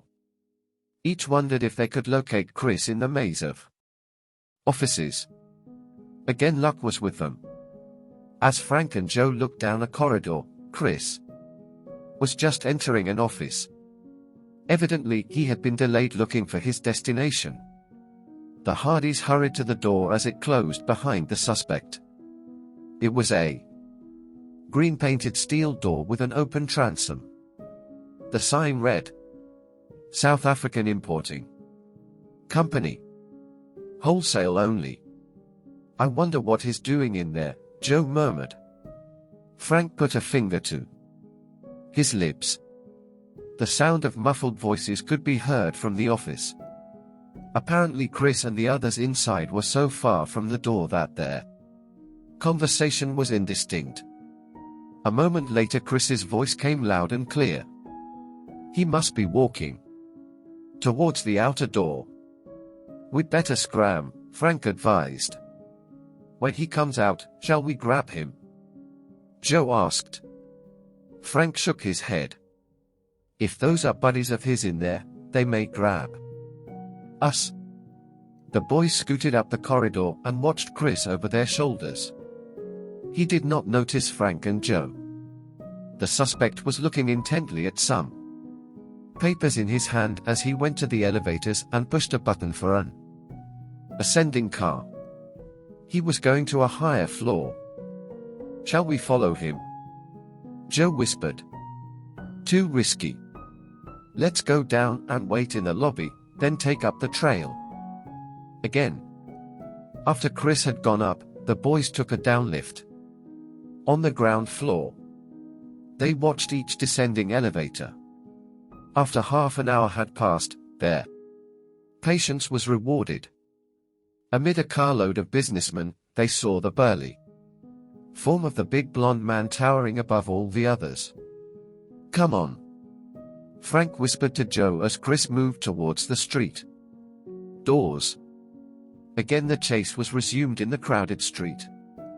For several blocks, Chris maintained a straight course. Then he swung round a corner and stalked down a side street. The sleuths hurried after their quarry and saw him dip beneath a restaurant sign below street level. Oh, Joe muttered. "If we follow him in there, he can't miss us." "Let's see if there are many customers inside," Frank suggested. "If so, we just might be able to get away with it. Could be he's meeting someone there." Frank went down the steps leading to the restaurant and made a quick survey of the place through the door. It was almost complete. Chris is taking a table in the rear, and he's not facing the door. "Come on, Joe. We're not letting him out of our sight."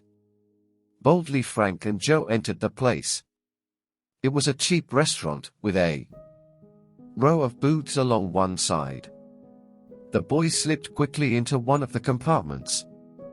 They could watch Chris, but he could not see them.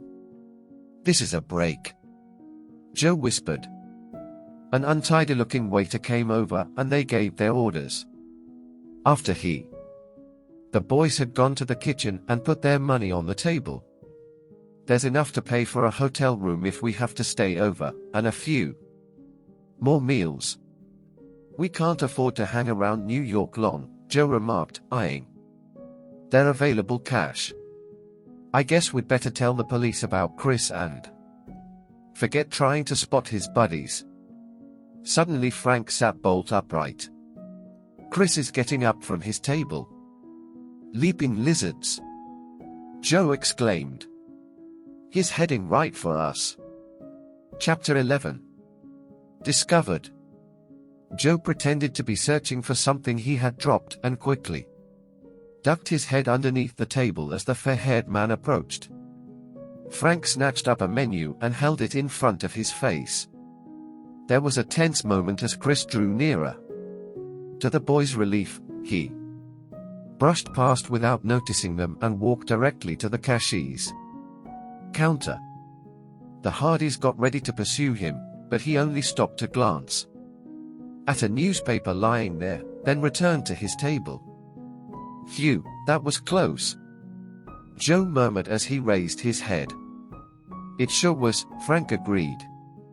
"But we have one thing in our favor. We're the last persons in the world Chris would expect to find trailing him in New York City." The Hardys watched as a waiter approached the big man's table. Apparently Chris was well known in the restaurant, for the two exchanged a few words, laughing all the while. Presently a slim, sharp-featured man emerged from a door to the kitchen and went directly to Chris.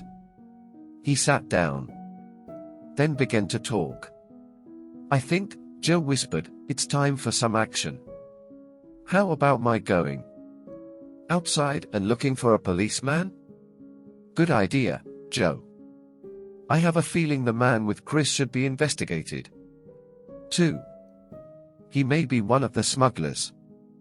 Joe slid from the booth and went outside. No officer was in sight, but there was a public telephone booth nearby. "I'll call headquarters from here," Joe decided and dialed the number. He was connected with a lieutenant, who said they had been alerted by Chief Collick but the boys' message to him had been delayed, and the call to New York had come too late for the police to meet the train from Bayport. I will send 2 officers to the restaurant. If this man Chris hasn't started to eat yet, he'll be there a while. By the way, we got a message that you are to phone your home at once. Thank you, said Joe and hung up. He immediately dialed the Hardy house. Aunt Gertrude answered. My, you boys indeed take off fast. You ought to be right here taking care of the secret radio mystery. What do you mean, Auntie? I mean that I can't understand your father. He sent a telegram saying, Inventor will phone. Do as directed. The inventor called and said we should leave the radio on the front steps at 10 o'clock tonight. Joe was astounded. After a moment's thought he said, I think the telegram was a hoax. Dad would never do such a thing. Somebody may be listening to this call, but I'll take a chance. Put a package on the steps, but not the radio. Then ask the police to shadow the house and pick up this fake inventor. I have to say goodbye now. Frank and I have one of the gang almost nabbed. Give my love to Mother. Tell her we're sorry we couldn't call before this.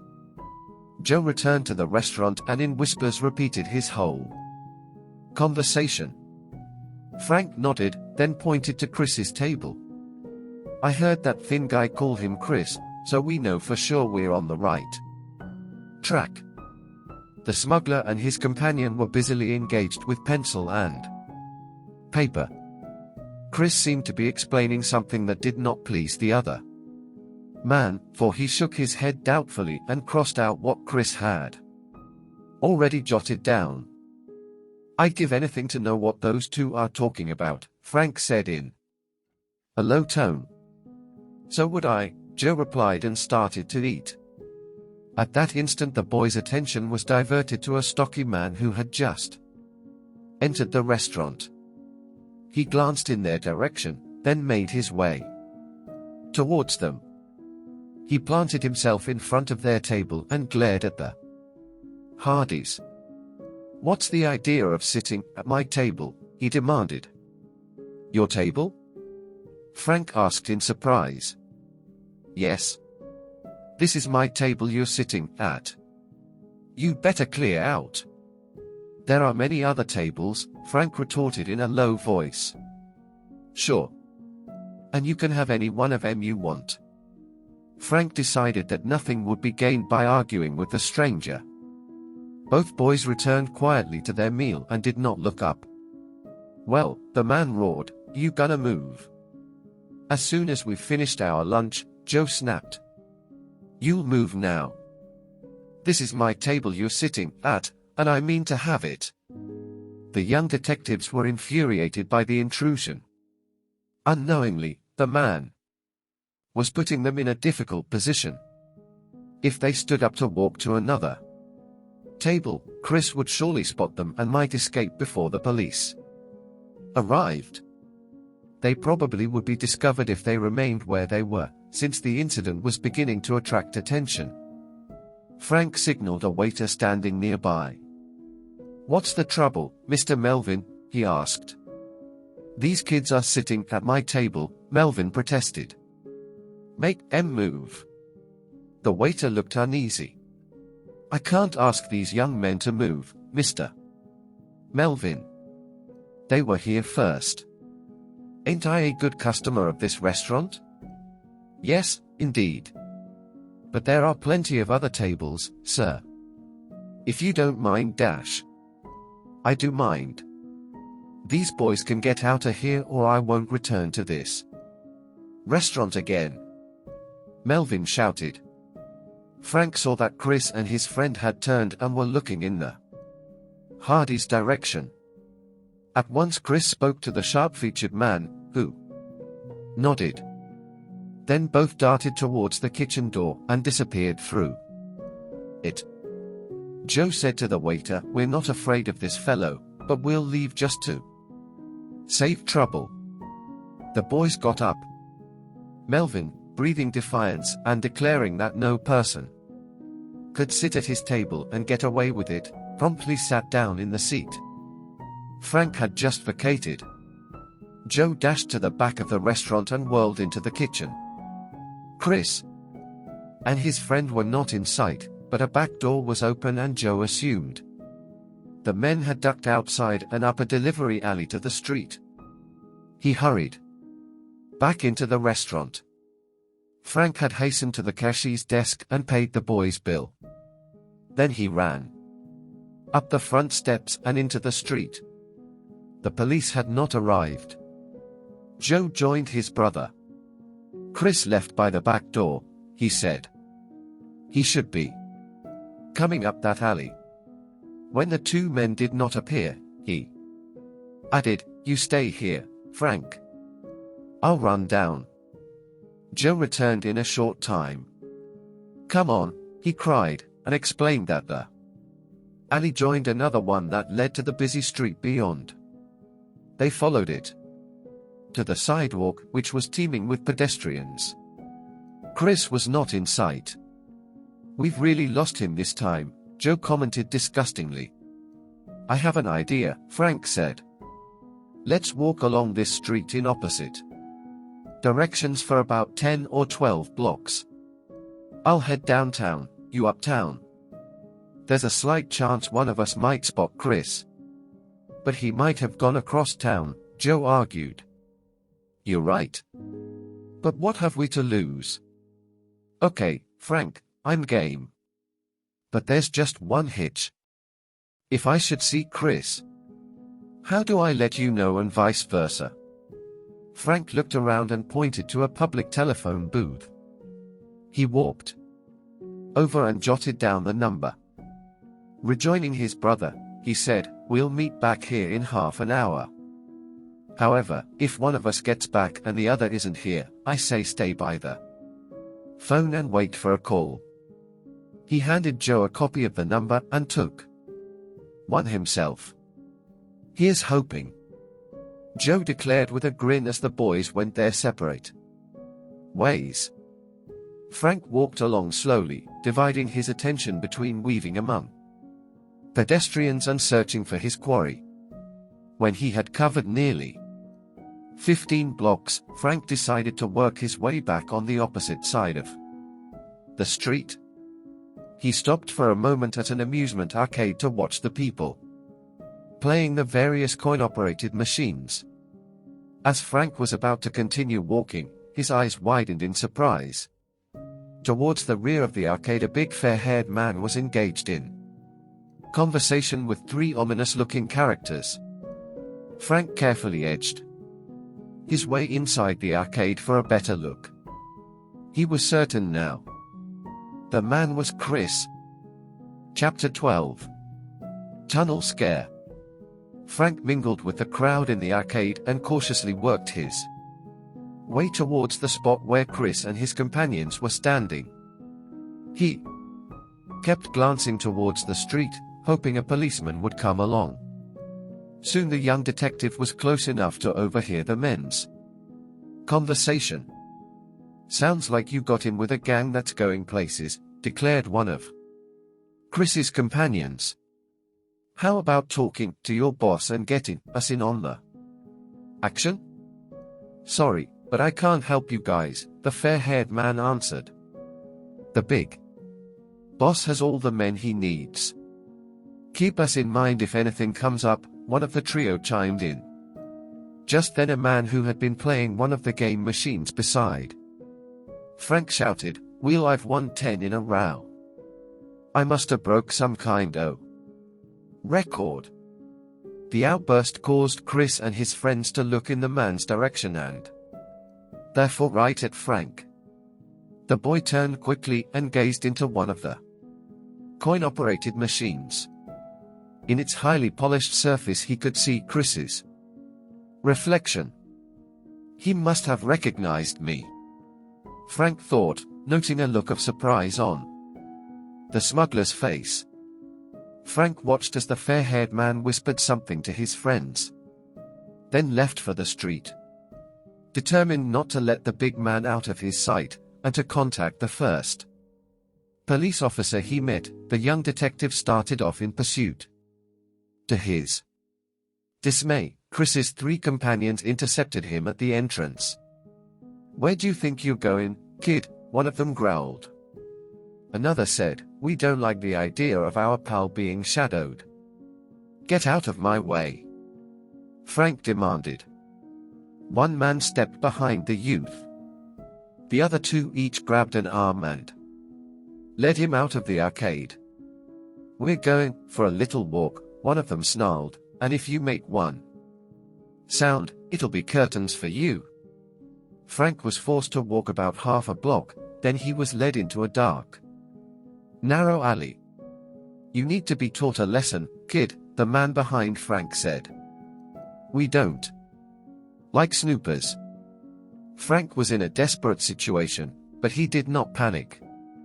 With cat-like speed, he thrust out his leg and tripped the man on his right, then he flung him down so hard that the grasp on his right arm was broken. With his free arm, Frank jabbed an elbow into the midriff of the man behind him. "Ouch," his opponent grunted loudly.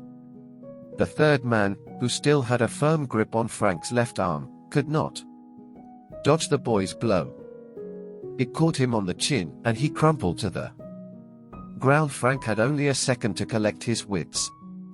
One of his stunned opponents had recovered quickly, scrambled to his feet, and was now prepared to attack him. Just as Frank dealt the man a staggering blow, he heard a noise behind him. Before Frank could turn, he was struck on the head with a hard object. Several minutes passed before Frank regained consciousness. He slowly got to his feet and looked around. The 3 men were gone. Frank grimaced as he felt a large swelling on the back of his head. Then he noticed that his wristwatch and wallet were missing. "Chris has some rough playmates," he thought. "And they are petty thieves to boot." Still a bit unsteady on his legs, Frank finally started uptown to rendezvous with his brother. Frank's body ached, but a light rain which was falling seemed cool and refreshing to him. When Joe saw Frank's condition, he exclaimed, leaping hyenas, "You look as if you'd fallen into a cement mixer." "Not quite," Frank replied. "I ran into some of Chris's pals." "What? You mean you caught up with the smuggler?" "Yes, but lost him again. I'll tell you all about it later. But first let's find some shelter from this rain. I'm cold." They ducked into a doorway. Frank straightened his tie and brushed off his clothes to look more presentable. "My wallet was stolen," he said.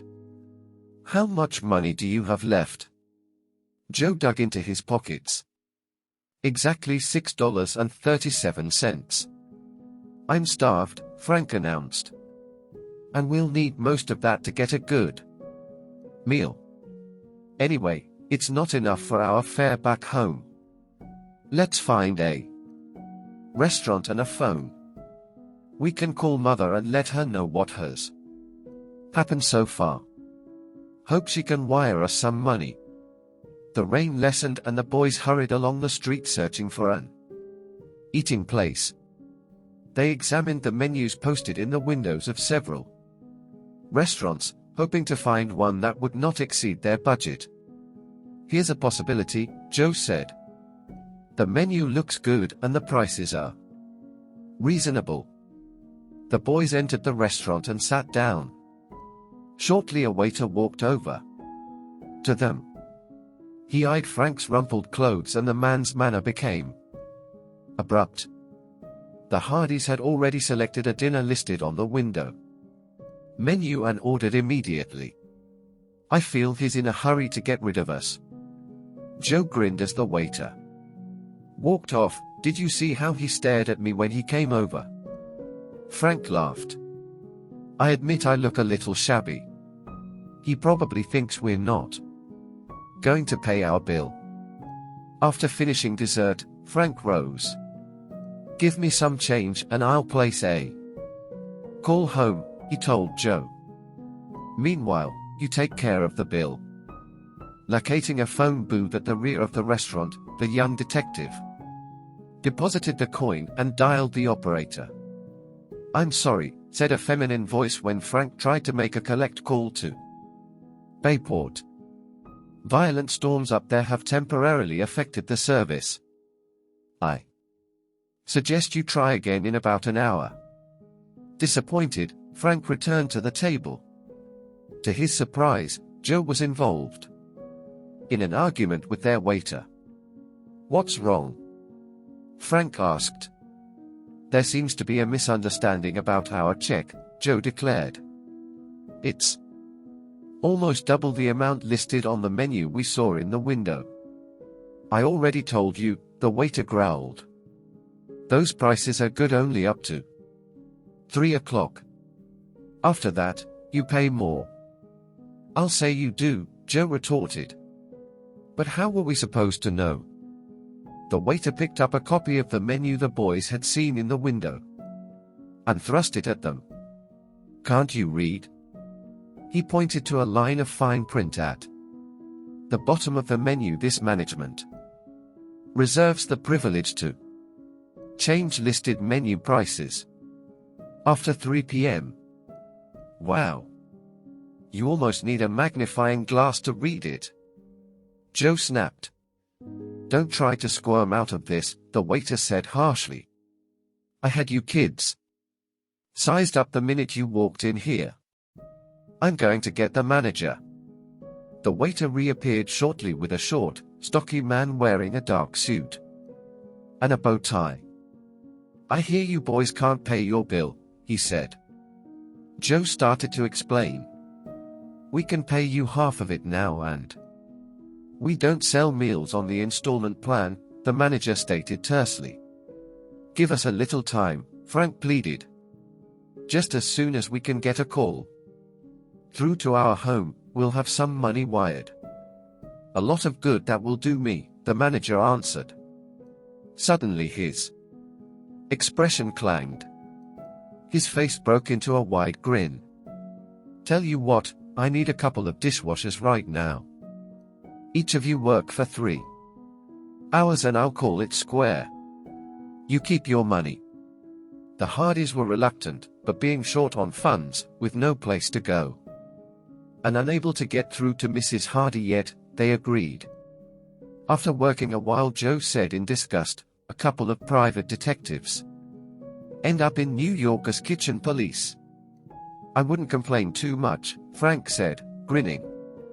What if we had to wash these dishes by hand? Why do we have to do them at all? Joe complained. Dad has several friends here in the city. They'd be willing to help us out with some money. I know. But I think we should go to them only as a last resort. Frank waited nearly 4 hours before getting a call through to Bayport. Finally the lines were repaired, and a long-distance operator connected him with Mrs. Hardy. Your Aunt Gertrude and I have been worried sick about you and Joe, she said. There's been a bad storm here. Where are you? Still in New York. But guess what? Joe and I are washing dishes to pay for our dinner. Mrs. Hardy laughed and promised to wire the money right away. Send it to the telegraph office at Grand Central Terminal, Frank requested. And don't worry about us. We're fine, and we'll probably be home tomorrow. Now tell me, did that fake inventor show up? No. I guess the storm was too bad. The detectives stationed here were needed elsewhere and had to leave. The box on the steps is soaked. We turned the lights off and have been watching from the window. Maybe we can catch a glimpse of whoever comes. Good. Bye now. I hope nobody tapped this call. When Frank and Joe finished their work, they hurried from the restaurant. It was still raining when they stepped onto the street. It's almost midnight. What now? Joe asked. Let's take the subway to Times Square, Frank said. Then we can get the crosstown shuttle train to Grand Central. At least we can keep dry there until our money arrives. There were only a few people waiting for the shuttle train when the boys arrived at Times Square. Several minutes passed, then suddenly Frank clutched his brother's arm. What's the matter? Joe asked. That man behind the post, Frank whispered, is one of Chris's friends. Just as Joe glanced up, the man brushed against one of the strolling passengers on the platform. The young detective's keen eye saw him lift a wallet from his victim's pocket. Hey! You! Frank shouted, rushing towards the pickpocket with Joe close behind him. Startled at Frank's outcry, the thief quickly removed the money and dropped the wallet. He leaped off the platform onto the tracks and disappeared into the dark tunnel. The boys took off in pursuit. Watch that side rail, Frank warned his brother. It's charged with high-voltage electricity. The young detectives had run a considerable distance into the yawning tunnel when they halted abruptly. What's that rumbling noise? Joe asked. It's the shuttle train, Frank screamed. And it's coming our way. Seconds later, the fast-moving train loomed round the bend. Would the Hardys escape in time? Chapter 13. Exciting assignment. Run for it, Joe yelled. The boys whirled and dashed through the tunnel. As the train rapidly gained on them, its headlight illuminated the walls. Stretching along one side was a power line encased in metal piping. Frank spotted it. That's a conduit line, he shouted. Grab it and flatten yourself against the wall. They made a desperate leap, caught hold of the narrow piping, and stiffened themselves hard against the wall. Seconds later the train sped past them. The roar was deafening and a mass of air that was pulled along lashed the Hardys like a gale. The sides of the carriages were barely inches away as the lighted windows passed by in a blur. Soon the last coach disappeared round a bend. The youths jumped onto the tracks and made their way back to the Times Square station platform. Both were trembling. What do you think happened to the man we were chasing? Joe asked. Finally. Probably he's used this tunnel before as a means of escape, Frank replied. And knows the layout well. I'm sure he's heading for Grand Central Station. Arriving at the platform, the boys spotted the man Chris's pal had tried to rob. He was talking to a police officer. These are the two boys who chased the pickpocket into the tunnel, the man told the policeman as the brothers walked towards them. The officer turned to Frank and Joe. This man claims someone stole his wallet. That's right, Frank said, and the thief is probably the same one who lifted mine this afternoon. We chased him, but he got away. By now he has no doubt reached Grand Central, Joe added. I've alerted a couple of the men on duty there, the policeman said. They'll be on the lookout for him. He stared at the boys curiously. Say, that was a risky job for you fellows to take on. The boys introduced themselves to the officer and showed him their credentials. So you're the Hardys, the policeman remarked. I'm Riley.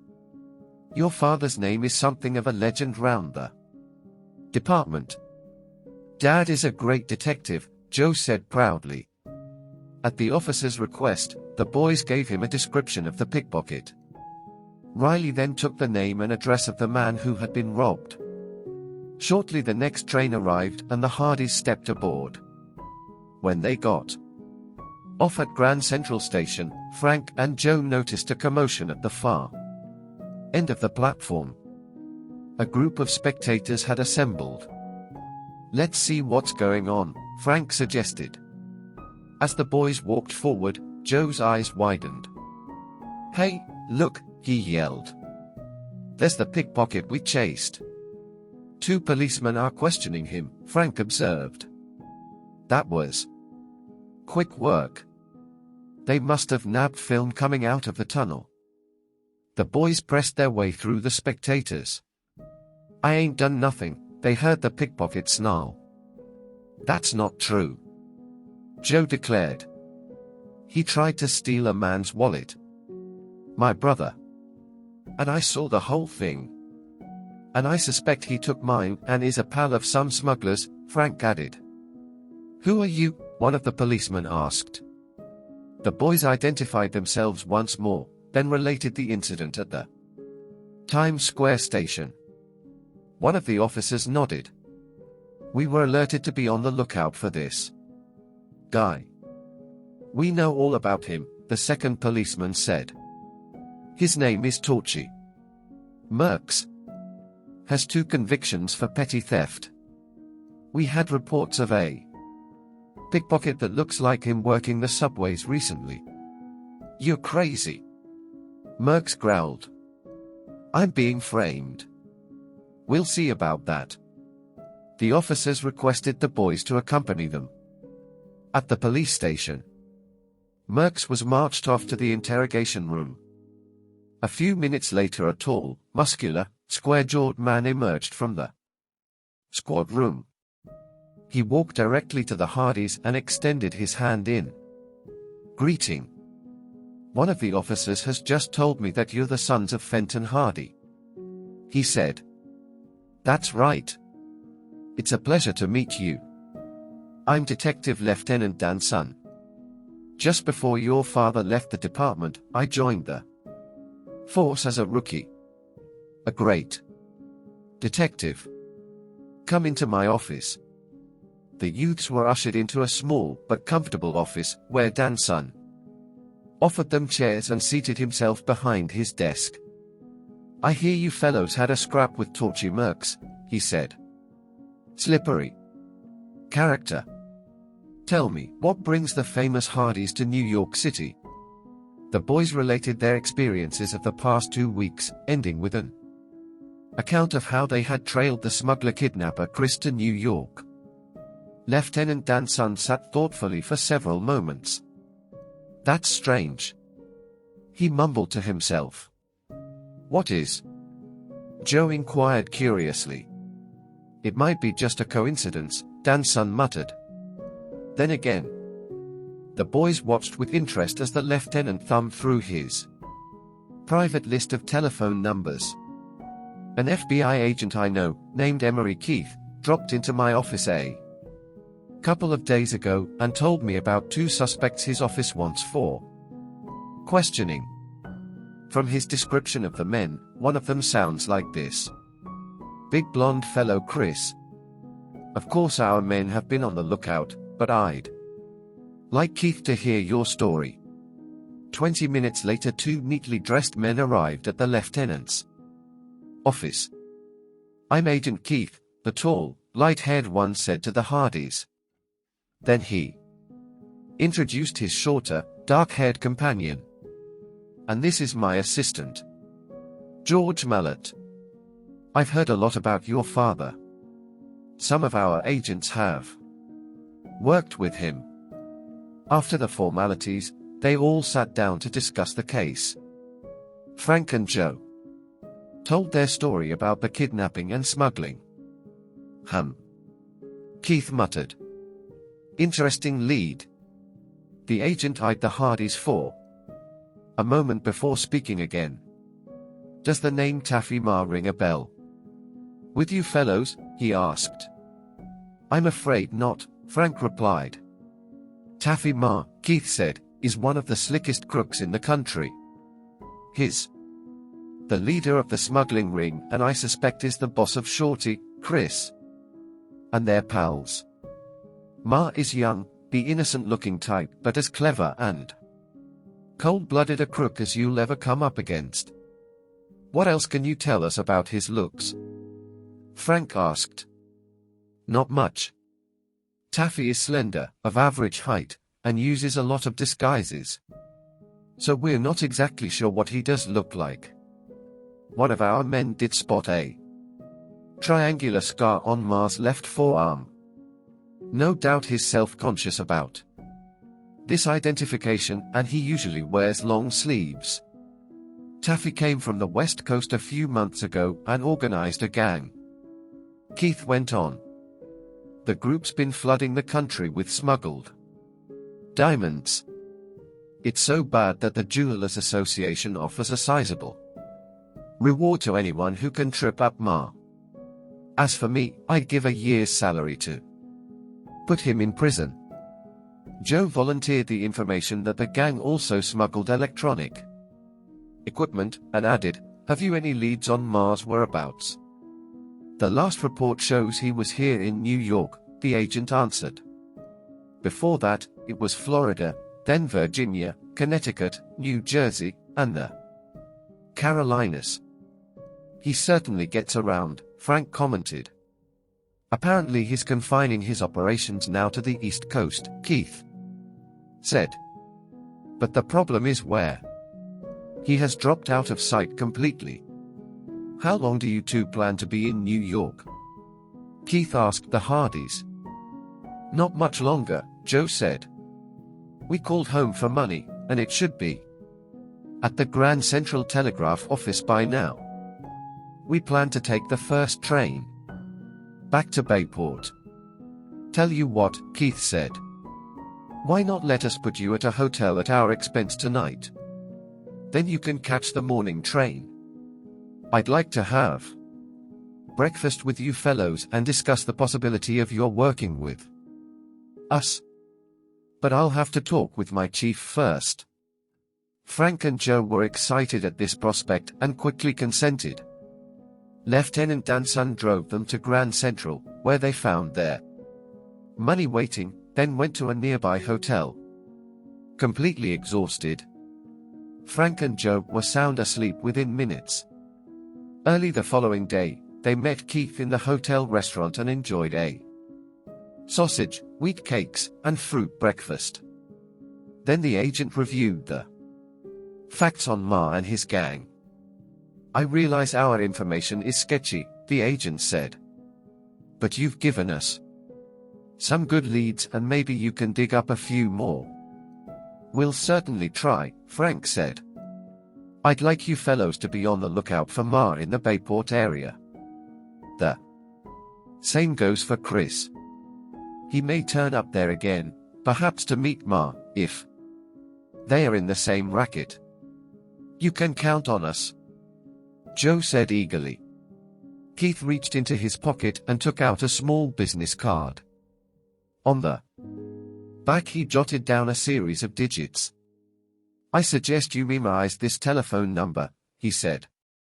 "You'll be able to get in touch with me or my assistant Mallet at any time." "Right."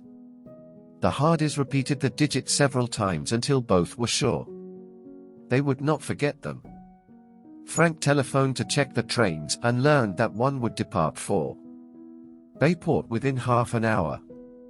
Keith drove them to the station and shook hands. "Good luck and good hunting," he said with a smile.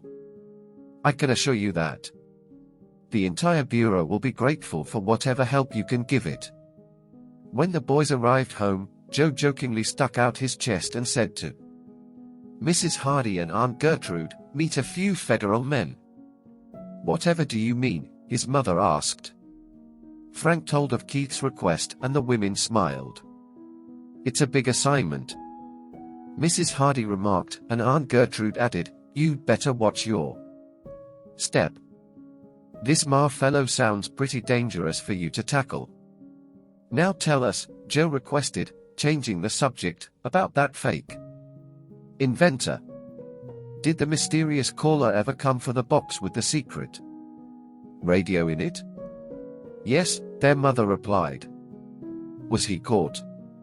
Frank asked eagerly. Chapter 14. Identification Diamond. Aunt Gertrude answered Frank's question. Of course, that crook was caught. The police came back and nabbed him. Inventor, nothing. Hurrah! Joe shouted. Who is he? He won't talk and he had no identification on him. But I'll bet he belongs to Chris's gang, Miss Hardy said. You're probably right, Frank agreed. And they may all belong to Mars Racket. After a few moments thought, he added, I think I know a way to find out. How? Joe asked. Frank grinned. I'll pretend I'm a fellow gang member and go and talk to him. The young detective telephoned Chief Colling, who gave his consent to the plan. What can you tell me about this man? Frank asked. Hearing that the prisoner was very short and robust, Frank instantly thought of the man the burglars at the Wright home had mentioned. Sounds like Shorty, he said. After hanging up, he asked Mrs. Hardy, have you an unmounted diamond? Yes. One that fell out of a ring. Why? I'd like to borrow one to identify with the gang. Swell idea, said Joe. I'll help you get fixed up. The boys went upstairs and rummaged through their father's supply of disguises.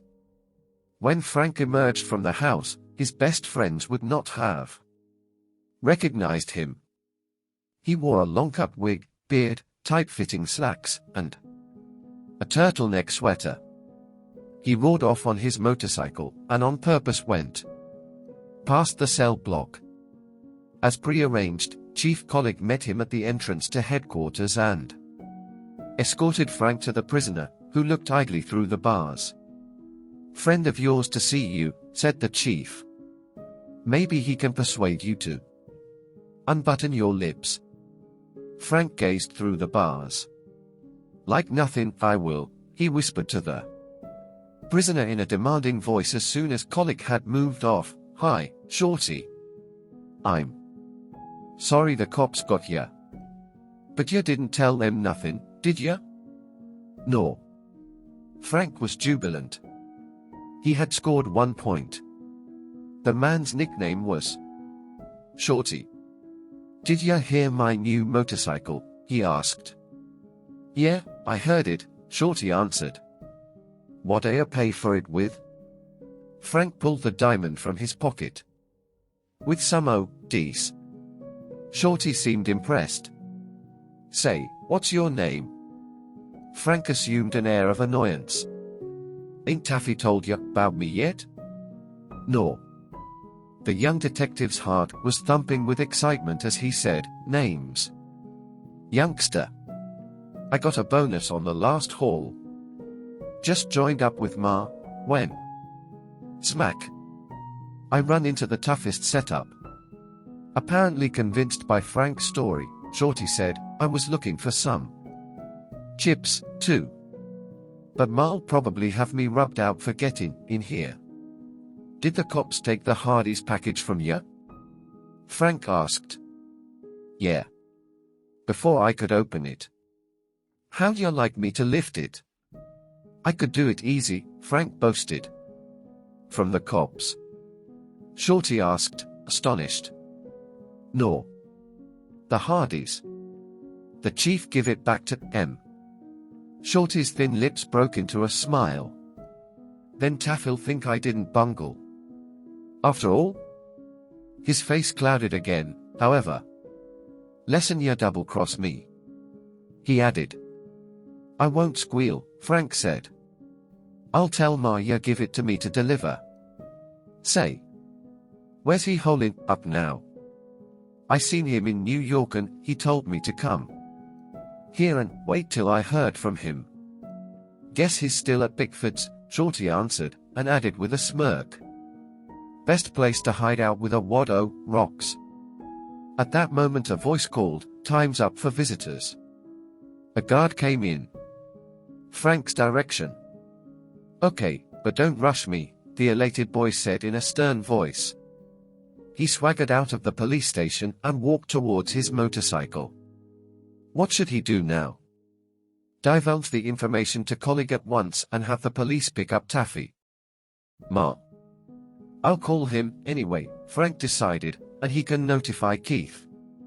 Colleague said he would stake plainclothesmen at the shop. I'll let you know. What happens? When Frank reached home, Aunt Gertrude met him at the door. I'm glad you've come, she said excitedly. We must do something at once about that young clerk at Bickford's. We're going to, her nephew assured her. That is, the police are. Well, I can tell them something, Aunt Gertrude said. I was going to tell you what I remembered about him. You know something about him? Frank asked. I'll say I do. You recall the tall, fair-haired man who bumped into me at the Gresham Railroad Station and called me an old whaler? Well, it suddenly came to me that one of the men he was talking to was the same young man working at Bickford's. What? Frank exclaimed. You're sure? Now listen here, his aunt said sharply. When I'm sure, I'm sure.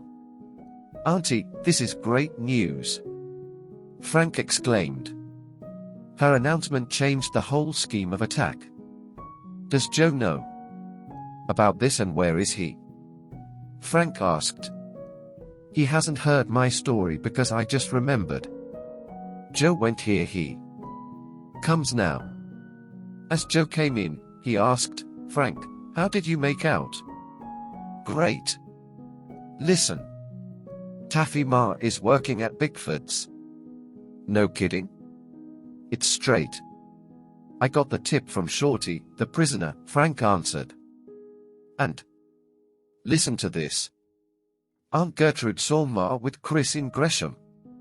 While I remove my disguise, will you call Chief Colleague and tell him this? Okay, and let's go down and watch the fun when Ma is arrested, Joe urged.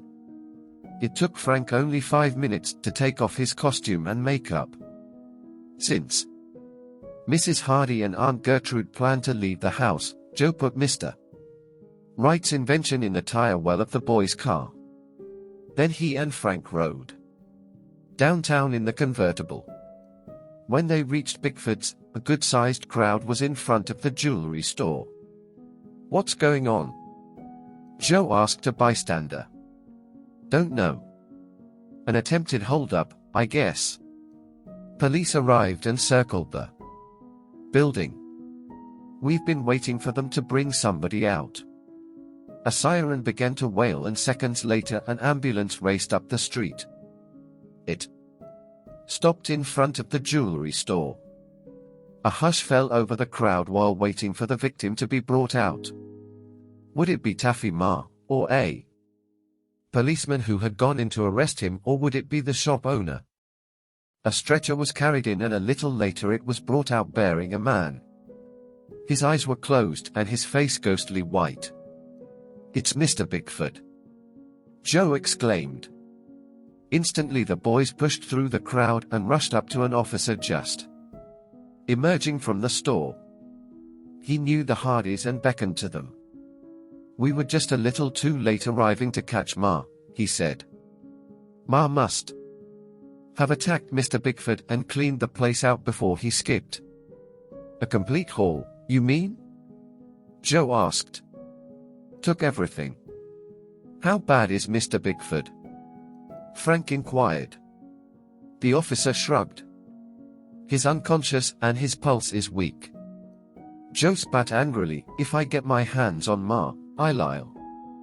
It's going to be tough tracking him down, Frank predicted. I'll bet by this time he's wearing a disguise and has already left town. Joe snapped his fingers. If he owns a suitcase full of disguises, he probably went back to wherever he's living to pick them up. Officer, have you any idea where he's living? No, but our men are questioning people in the neighborhood. As the ambulance pulled away, the boys asked permission to check out the jewelry shop for a clue to Ma's address. The officer smiled. Go ahead. You fellows may manage to pick up a lead before the police check. I'm to stay on duty outside, so take all the time you want. Frank told his brother he was sure Mr. Bickford would have some kind of record concerning his assistant. No doubt they will be under an assumed name, but let's have a look. The boys found a drawer full of papers. Under them was an account book. They read each name listed in the book and finally came to one with recent regular notations of payments. This might be him, Frank observed. Ray Stokely, 49 New Street. It's worth following, Joe said. Frank and Joe briefly told the officer on duty they might have a lead and dashed off to their car. They soon reached New Street, where most of the old-fashioned houses had rooms for rent signs in their windows. Number 49 was a large rundown mansion, set far back from the street. Frank and Joe climbed the high steps and rang the bell. A neatly dressed, middle-aged woman opened the door. Is Mr. Stokely at home? Frank inquired. No, he moved out, not 10 minutes ago. The woman started to close the door, but Frank, smiling at her, said, We think he's the man we're looking for, but we're not sure. Would you mind describing Mr. Stokely for us? Her description fitted Ma. Frank nodded. He's our man. Do you know where he went? There was no answer for a few seconds, then the woman said jokingly, Who are you? Boy detectives? Yes, Joe replied promptly, and the FBI and police want Mr. Stokely. You'd be doing them a great favor if you tell us all you know. Oh, she gasped. I know very little about Mr. Stokely. But I did hear part of a phone call he made early this morning. He said, then to the airport. Does that help you? Yes, indeed. Thanks, Frank answered as he and Joe raced down the steps. They arrived at the airport in record time. As they rushed through the terminal lobby, the boys caught sight of Cole Webber, the pilot, looking at the antique aircraft and waved. If Ma's wearing a disguise, how can we spot him? Frank said. Joe stared at a man with grey hair, mustache, and a beard. He stood near a counter, talking to a red-haired fellow. Frank took that guy the grey-haired man's talking to looks like one of the kidnappers. Sure? Positive. And I'll bet Greybeard is Taffy Ma. The men turned and went out to the field. Frank and Joe followed. The suspect started running towards a small white single-engine plane that was ready for takeoff. They climbed aboard quickly. Now what'll we do? Frank asked. Only one thing we can do, Joe replied. Follow them. Chapter 15. Pursuit. But how can we follow Ma? Frank asked. If only Dad's plane were here, we could do it easily. He was referring to the sleek, six-seater aircraft owned by their father. However, Mr. Hardy and his pilot Jack Wayne had flown it to California with Mr. Wright. Keep an eye on that white bird, Joe ordered. I'll run into the administration building and telephone Agent Keith. Then I'll go to Manson's charter service and see if we can rent a plane. You better make it quick, Frank warned. Joe rushed to a phone booth inside the administration building and dialed Keith's code number. It took only seconds to make the connection. Agent Mallet speaking, crackled a deep, firm voice. This is Joe Hardy. Is Agent Keith there? No, but he should be back in a few minutes. Can't wait, Joe declared. Tell him my brother and I are trailing a man. We're sure he's Taffy Ma. We're at Bayport Field. The suspect and another man are about to take off in a white single-engine job. We'll try to follow them. I'll keep you posted. Good work, Mallet said. Try to get the registration number of their plane so that we can trace its owner. Right. Joe hung up quickly and went directly to one of the terminal's counters. Behind it stood a plumpish, pleasant-faced man. On the wall hung a sign, which read Manson's Charter Service. Well, if it isn't Joe Hardy, the man declared. Hello, Mr. Manson. Where have you been keeping yourself? I haven't seen you around the airport lately. We've been sleuthing, Joe answered with a wink. I'd like to charter one of your planes right away. Gosh, Joe, I'm sorry, but all my aircraft are out on flights, Manson said apologetically. Haven't had such a busy day in months. Suddenly Joe had an idea. How about Cole Weber? He rushed off and in a few moments found the lanky owner of an antique plane. Nice to see you again, the pilot greeted him. What's the rush? I'm looking for a ride. You've come to the right man. I'll be glad to fly you wherever you want to go, Weber told him. Joe drew the pilot aside and in a low voice briefly explained the situation to him. Could your aircraft keep up with a fast plane?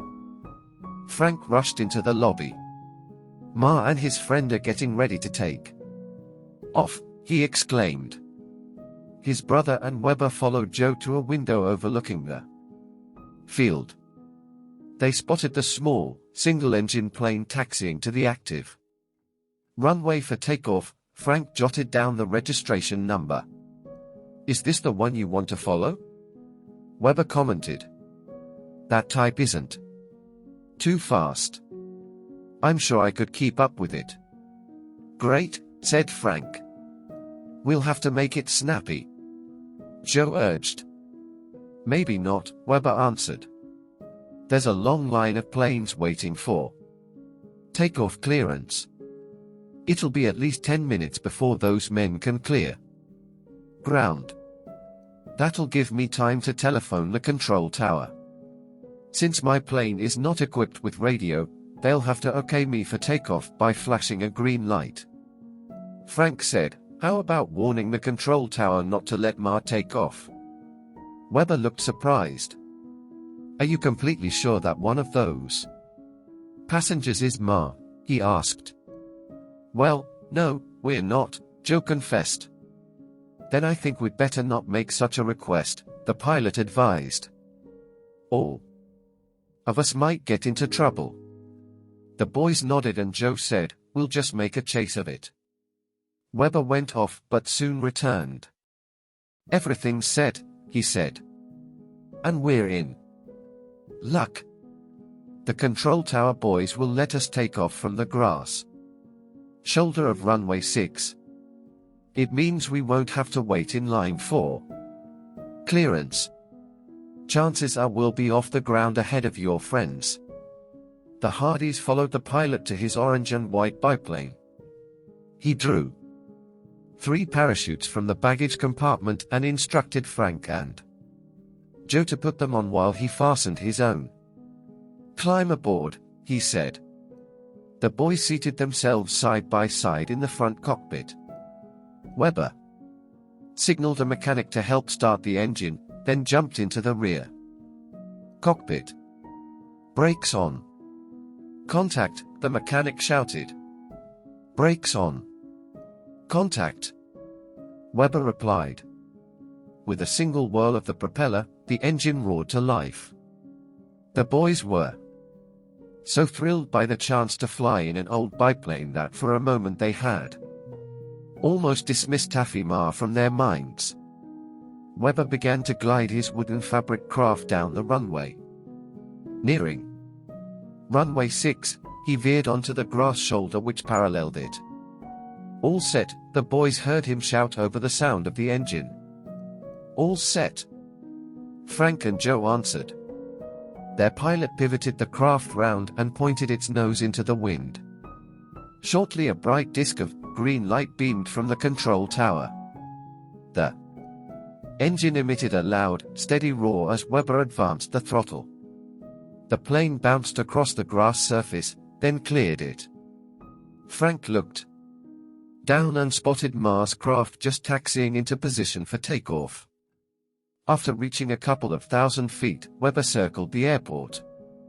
He and the Hardys watched intently as the other plane sped down the runway and became airborne far below them. Webber maneuvered his craft at a safe distance behind Ma's plane, which was now heading on a northeasterly course. "So far so good," Frank exclaimed, noting that their quarry was not outdistancing them. The boys waved happily to Webber, who responded with a wide grin. Nearly half an hour had passed when they noticed a haze build up ahead. It seemed to thicken as they drew closer. Soon the antique craft was skirting an ocean of milky white mist which obscured the countryside below. "What a cloud!" Joe shouted. "And we'll head right into it on our present course," Frank observed. Webber signaled that he would try flying above it. By now Ma's plane was also climbing. To the Hardys' dismay, their quarry vanished behind a screen of whiteness. Webber signaled that he was going to turn back. But as he banked the biplane, it suddenly plunged into a misty void. Chapter 16. Bail out. Webber struggled to keep the aircraft under control in the fog. He shifted his attention to the turn and bank indicator mounted on the instrument panel. What the dial showed would help prevent the pilot from rolling into an uncontrollable spiral. Then, suddenly, the plane broke out into a cavity of clear air. The boys spotted the other aircraft and saw that it had altered its course. It was now heading south. Webber immediately banked and took the same direction, hoping to close the gap and come in on the tail of the other plane. It was then that the Hardys realized the extent of the fog bank. Already obscuring a great area of the coast, it stretched far out to sea. Ahead they saw their quarry flying directly towards a looming wall of thick mist. Webber altered course again and headed northwest in an effort to skirt the edge of the top bank. But the mist built up rapidly in swirling clouds. "I guess if we hope to keep the other plane in sight, we can't go too far to the west," Frank observed. Webber began to climb, hoping to get above the fog. But as he turned north to meet the advancing cloud, his craft was enveloped in mist before he could gain altitude. Ma's plane had vanished. "The other ship is equipped to fly on instruments," Webber shouted. "We're not." Their pilot held to a straight course and increased his speed, hoping to run through the fog and pick up the other plane when visibility improved.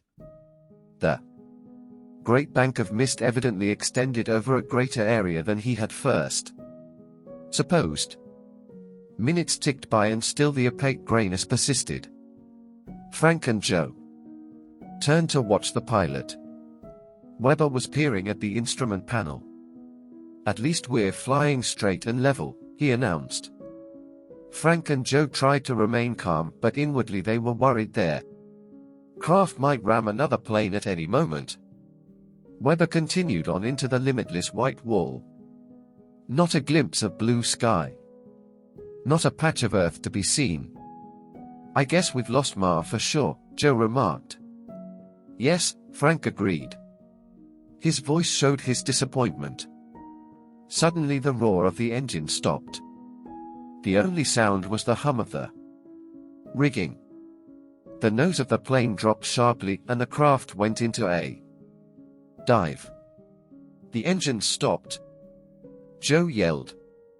The pilot waved at them in an encouraging gesture. He had thrust the stick far forward and the plane was plunging through the fog at terrific speed. On and on it went. The boys were alarmed. They knew engine trouble had developed and a forced landing in the fog would be perilous. But there must still be some hope, otherwise their pilot would have signaled to abandon ship. The rush of air took their breath away. Then, as abruptly as it had ceased, the roar of the engine broke out again. Boy, what a welcome sound! Joe exclaimed. Webber eased the stick back slowly and the plane gradually recovered from the dive. It flattened out and began to climb again. Frank took a deep breath. Joe grinned. But their relief was short-lived. Again the engine began to act up.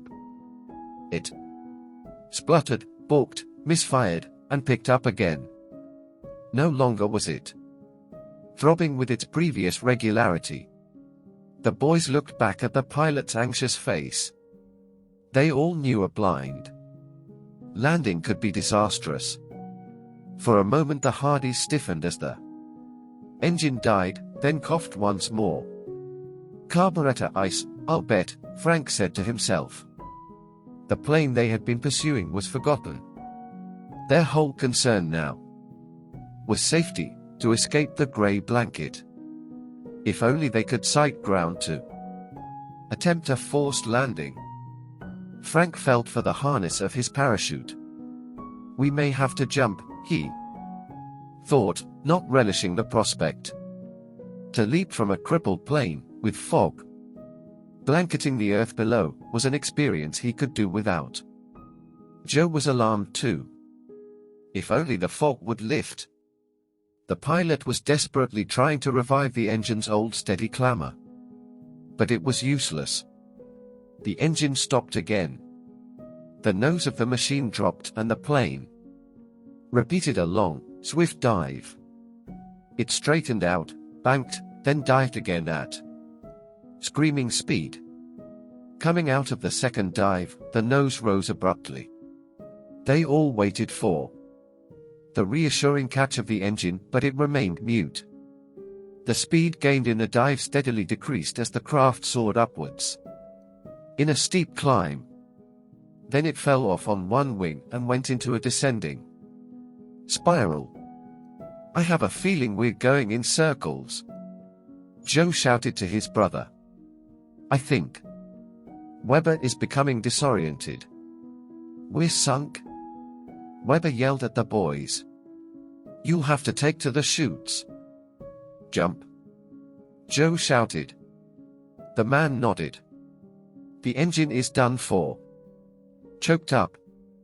I don't dare try a landing in this log. We'll crack up for sure. Hurry. I'll keep her under control as long as I can. Crawl out on the wing, watch for my signal, then jump clear. Count 10, then yank the rip cord. The boys scrambled out on the swaying wing in dead silence as the plane coasted through the grey mist. Jump clear, Frank reminded his brother. It's not the jumping that worries me, said Joe. It's the landing.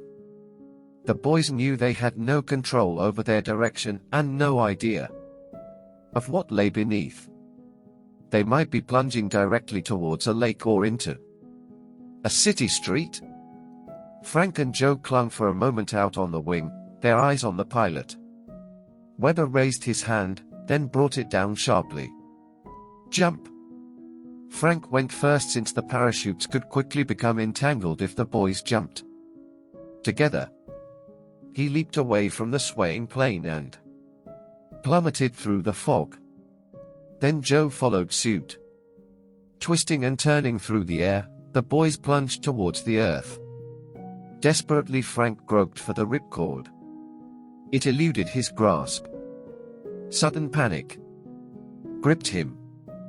He was falling towards the earth at terrific speed and could not find the parachute's D-ring. Every second was precious. He knew that even if he found the ring, it would be a few moments before the parachute opened. By then he might already have reached an altitude too low to permit the chute to billow out in time. His groping hand found the ring, and he tugged.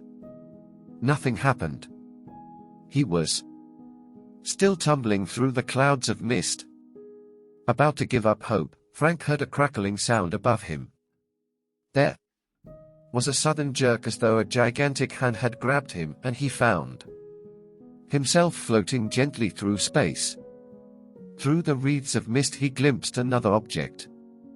It was a parachute, similar to his own, dropping slowly through the fog. Joe, at least, was safe. But what of the pilot and the crippled plane? Where were they? Chapter 17. The trapped pilot. Fear gripping them, the Hardys drifted down silently through the fog. The only sound was an occasional flapping of the canopies looming above their heads. The ground can't be too far below, Frank thought. What kind of terrain? Sharp rocks? Trees? Open water? He and Joe heard a muffled explosion some distance away. Weber's biplane must have crashed, Joe concluded. Hope he bailed out in time. Suddenly the milky void vanished. The Hardys blinked in relief. They were less than 100 feet above a farmland area. They settled down in a plowed field a short distance from each other.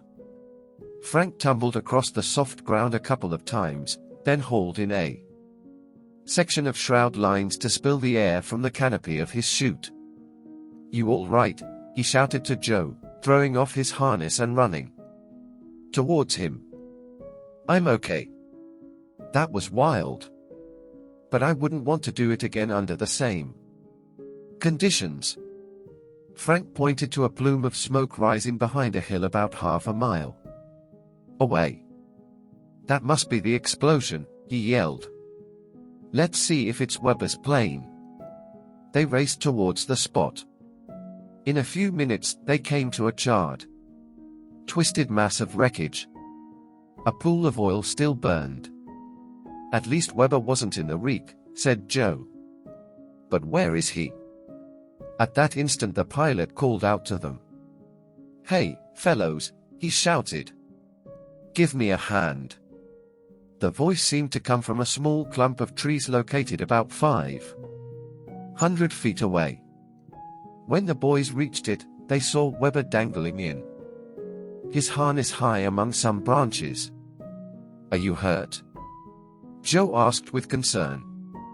"No, only my pride," the pilot answered.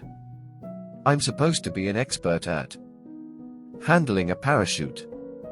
And where do I land and get trapped?" "In the only grove of trees within a mile. You're too far above the ground to try dropping free," Frank warned. "We'd better get help." People from the surrounding farms who had seen the smoke began to arrive at the scene. When the boys asked for some rope, one of the farmers rushed off. He returned in a few minutes with a coil of 1-inch hemp. Joe took it and began shinning up the tree in which Weber's chute was entangled. Everyone watched the rescue as he edged along a branch directly above the pilot and tied one end of the rope. Seconds later they both were sliding to the ground. The farmer on whose property they had landed stepped up. "My name is Hank Olson," he said. "Was anybody injured?" "No," Frank replied. "Sorry about the plane coming down on your land." "That's all right. I haven't planted in that section yet," the farmer explained. Webber spoke up. "I'd like to telephone a report of the crash." "You can use the phone at my house," Olsen offered. "I'll drive you there. My pickup truck is just on the other side of the hill." When they arrived at the farmhouse, the pilot called the control tower at Bayport Field to report the accident. Frank phoned Mrs. Hardy to let her know where he and Joe were, and then contacted Chet Morton for a ride home. "What?" Chet exclaimed in disbelief when he heard about the Hardys' adventure. "Say that again." "I said we had to bail out of Webber's biplane," Frank declared. "AW, come on," his chum muttered, unbelieving. "It's true," Frank replied. "We need a ride home. Do you think your jalopy would hang together long enough for you to pick us up?" "Hang together?" Chet retorted. "That's no way to talk about one of the finest pieces of machinery going." "Where are you?" Frank asked the farmer for their exact location. Olsen unfolded a road map and pointed to a spot about 90 miles northeast of Bayport. Frank traced the route with his finger and relayed instructions to his friend. "Okay. I'm on my way," Chet answered. Nearly 3 hours passed before the Hardys spotted their chum's yellow jalopy bouncing along the narrow road leading to Olsen's house. Webber and the boys thanked the farmer and his wife for their hospitality, then started for Bayport. As they rode along, the Hardys and Webber discussed their pursuit of Mars' plane. "I wonder if he ran into any trouble," Joe mused. "When I called Control Tower, I asked if they knew about the stretch of fog north of them," Webber explained. "They did, and said it was only 2 or 3 miles across, with clear air on the other side." And since Mars' plane was equipped with radio, Frank interrupted, the pilot would have received the latest weather reports.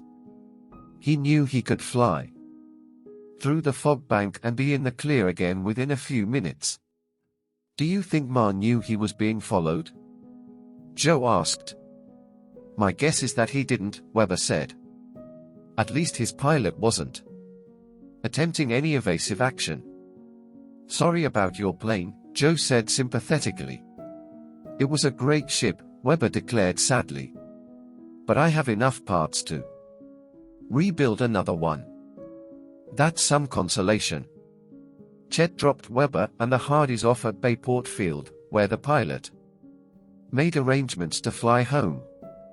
After expressing their thanks to him for his help and saying goodbye, the boys walked towards their car. "We'd better call Agent Keith before we go home," Joe suggested, and they went inside to telephone. "Too bad Ma got away," the agent said when Frank told him about their recent adventure. "But I'm glad you and your brother are safe." Frank drew a notebook from his pocket and opened it. "I have the registration number of the getaway plane." "Good," Keith said. "Let's have it. I'll check it out with the Federal Aviation Agency." Frank gave it and hung up. The boys went to the parking lot. In a moment, Frank frowned. "I thought I left our car here." "You did," Joe said with a sinking feeling. It's been stolen." The Hardys were momentarily paralyzed. Not only their fine convertible, but also Mr. Wright's highly secret invention was gone. Frank spoke first. "Come on, Joe. We must call the police." The boys ran to the administration building and telephoned. They were told by the sergeant on duty that state troopers had picked up a car fitting the convertible's description. "Will you Hardys go out to the end of Pleasantdale Road and look at it?" the officer requested. Frank hailed a taxi which took them to the spot, then back to Bayport. The convertible was a sorry sight. Every bit of the upholstery had been slashed and the contents dumped out. Articles had been removed from the front compartment and the boot. The spare tire had been ripped open. "Too bad, fellows," the trooper said. "Yes," Frank answered, testing the rack. It was still bolted in place, but he winked at Joe, a signal that he wanted to be alone for a further search. On a pretext, Joe got the trooper round to the front of the car. Quickly, Frank looked under the tire well. The box and invention were still there. Frank slammed the lid shut. He called out, "Joe, if this baby still runs, let's go home." The engine started promptly and the steering mechanism was undamaged. Frank signed a paper for the police, saying he was the car's owner. Then the boys rode off. When they reached home, Joe carried the invention to the boys' room and hid it. "I'm afraid that next time the gang's going to find this," he told his brother. "I agree," Frank answered. "What do you say we ask Mother to put it in her safe deposit box?" "I'm sure Dad would agree." Mrs. Hardy and Aunt Gertrude approved this idea, and as soon as the bank was open the following day, took the invention downtown. A little later the phone rang. Mrs. Hardy was calling to assure her sons of its safety. A few moments later, Agent Keith telephoned. "We've lost Ma again," he said. The FAA looked up the registration number of his plane. It belongs to a fixed-base operator at a small airport in Connecticut. Ma's pilot rented the plane for the day. "Did the owner see the pilot's flying license?" Frank inquired. "Yes," Keith replied. "The name listed was Harold Clark. It's a forgery. Such a license was never issued." "What about the plane?" "It was returned sometime last night. The owner found it tied down on his ramp when he went to the airport early this morning." The Hardys were downcast by the situation. Ma had vanished and they did not have the slightest lead on him. Furthermore, their car was a wreck. They reported the damage to the insurance company and waited for an investigator to come. "We'll have to rent a car while ours is being repaired," Frank said. He made the arrangements by phone, and within half an hour a car stood in the driveway. When the telephone rang, the boys had just sat down to lunch in the dining room. Aunt Gertrude went to the kitchen to take the call. "Yes, they're at home," the others heard her say. Presently she darted into the room. "It's about Mr. Bickford," she said quietly. Chapter 18. Outsmarting the enemy. Mrs. Hardy and her sons lowered their eyes. They were sure Aunt Gertrude was about to announce that the kindly jeweler had died because of Ma's beating. "Mr. Bickford is. Frank asked. "He wants to see you at the hospital," his aunt replied. "Then he's alive?" Joe exclaimed. "Of course he's alive," Aunt Gertrude said. "Very weak naturally, so I don't think you boys should stay long." "When are we to go?" Frank asked. "Mr. Bickford got permission for you to come any time. He has something urgent to tell you." Curious about why they were being summoned, Frank and Joe left immediately to see the elderly man. Mr. Bickford was partially propped up in bed. He looked ill, but he gave his visitors a warm smile. "I'm so glad you came," he said in a voice barely above a whisper.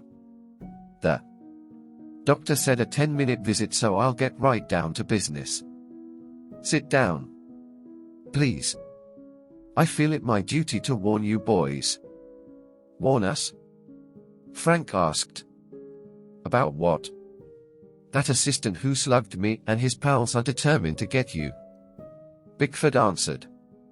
"Stokely thought he was in the shop alone, but I quietly came in the back door. He was talking on the phone and seemed to be giving orders. Mr. Bickford stopped speaking and closed his eyes. He began to gasp a little. Frank jumped up and pressed a cup of ice water to the man's lips. Mr. Bickford sipped it gratefully. Perhaps we should go, Frank suggested. No, not yet. This won't take long, Mr. Bickford insisted, opening his eyes again. I must tell you. Stokely said, don't tell me you couldn't help your stupid mistakes. Just don't make any more. I want the Hardys on the whaler. Just then Stokely caught sight of me and hung up the phone. He turned livid, and before I could defend myself, he punched me, kicked, hit me with a stool, and acted like a crazy man. I blacked out and wakened up here. He closed his eyes and shuddered a little. Frank and Joe stood up, sensing that Mr. Bickford was exhausted and had told all he knew. Thanks a lot, Frank said. Joe and I are certainly sorry we were the cause of the attack on you. And we'll profit from your warning, you can bet, Joe added. Now take care of yourself. When Frank and Joe reached home, they at once told their mother and aunt about Mr. Bickford's report. So you see, Aunt Gertrude, said Joe, that man Chris wasn't calling you an old whaler. He talked about trying to get us boys on their motor whaler. Said Aunt Gertrude. Well, just the same he has terrible manners. Doesn't know how to treat a lady. Mrs. Hardy was highly concerned and said so. I believe if Joe hadn't been rescued from that cave, those dreadful men would have put him aboard the whaler and taken him far away. Frank would have been next. Exactly, said Aunt Gertrude, and I'm sure your father never intended you boys to become so deeply involved in this horrible case. I believe my brother would thank you, Laura, to forbid these boys from any further detective work against such men as Taffy Ma. Frank and Joe were fearful their mother might take Aunt Gertrude's advice. After several moments of silence, Mrs. Hardy answered. Fenton expects his sons to follow through and see justice done. He doesn't want me to pamper them into being cowards. However, she added, I expect them to be cautious and alert. Frank and Joe don't deliberately run into trouble. The boys were relieved. Each kissed their mother and thanked her for her confidence. Now that the tension was over, Joe grinned and said, Mother, we should have been born with extra eyes in the back of our heads, so that we could see in all directions. You could wear those special spectacles that reflect what's at the back of you, Aunt Gertrude suggested. But they don't work at night, Joe replied, and that's when most of the sluggings take place. The conversation was interrupted by the doorbell. Frank answered and was handed a special delivery letter. It's for you, Mother. From Dad, he called. Mrs. Hardy opened the envelope quickly. Presently she said, Good. Your father's coming home. That will solve a lot of problems. She read further. But not right away. He and Mr. Wright have to testify against 2 men suspected of stealing the antique plane. Dad found it? Joe burst out. Yes. Listen to this, I have good reason to believe the hijackers are part of the gang I've warned the boys about. I'm sure these men have pals who are watching me, tapping my phone, and intercepting radio messages, so I decided to use the mail. In an emergency, you can contact me care of Elmer Hunt, president of the Oceanic Electronic Company, San Francisco. The rest of the note was for her personally. Frank and Joe went upstairs and discussed their next move. Both agreed. They should do everything possible to learn where the whaler was moored. I guess it wouldn't be too smart to use our sleuth to hunt down the whaler, Frank remarked. We'd be spotted in a moment. And anyway, we haven't fixed the horn yet. I don't think it'd be good to take Tony's boat, either, Joe said. He was referring to their school friend Tony Brito. How about arranging with somebody who has a cabin cruiser to help us make a search? Frank suggested. Joe's eyes twinkled. Pretty expensive. How about the tug that nearly rammed you in the fog? Was there a name on it? I'm not sure, Joe. I was pretty busy getting out of the way. But I think I saw the word Annie on the side. The boys decided to go to the docks on their motorcycles. These were easier to maneuver and hide than their rented car. Soon after they left, Frank and Joe noticed that a car with 3 men in it was following them. None of the passengers looked familiar. We'd better do something fast and shake off those men, Frank advised. Guess we'll have to play hare and hounds, Joe observed. What do you suggest? Head for Biff Hooper's and pretend to be staying there, Frank answered. We can sneak out of their back door before those men can go round to the garden. Joe nodded. And take a back street to the docks. Score 1 for us. They explained their plan to Mrs. Hooper, who let them out of the kitchen door. Frank and Joe hurriedly crossed the back lawn, which was out of sight of the street. They jumped the hedge. 20 minutes later the Hardys were in Harbor Master Croghan's office inquiring about a tugboat named Annie. The man flipped open a giant ledger and ran down a list. I guess you mean the Annie K. She comes in here occasionally. Is she docked now? Joe asked. I'll see. Croghan consulted a chart on the wall. Yes, she is. Waiting for some kind of shipment that's been delayed. Frank and Joe glanced at each other. There might be a chance of chartering the tug. Does the captain own the Annie K? Frank inquired. Yes, and a real nice man he is too. Name's Captain Volpeyer. The Hardys got directions on where to find the tugboat, thanked Croghan, and left. Captain Volpeyer was seated cross-legged on the deck of the Annie K, reading the morning paper. He was a ruddy-complexioned, slightly plump, good-natured man. Howdy, boys, he greeted the brothers. And what can I do for you? Frank made their request. So you want to cruise around the bay, up and down the coast, eh? Well, I guess I could do it. He laughed. You fellows got some money with you? Sure thing, Frank replied. Can we cast off now? Soon's I can get my crew out o' the coffee shop across the street. He strolled off down the gangplank and was gone nearly 15 minutes. While the boys walked up and down impatiently. Then Volpeyer returned with 2 sailors, whom he introduced as Hank and Marcy. A few minutes later, the old tugboat pulled away from the dock. The boys decided to stay in the cabin so as not to be seen by anyone going past in other boats. Captain Volpeyer, did you ever notice a motor whaler around here? Frank asked. Yes, about 2 weeks ago. Then I got caught in the fog and plumb near run somebody down. Frank and Joe glanced at each other. Does the whaler have a name on it? Joe asked. The captain tilted back his cap and scratched his head. Seems to me it did. That's harbor regulations, you know. Let me see now.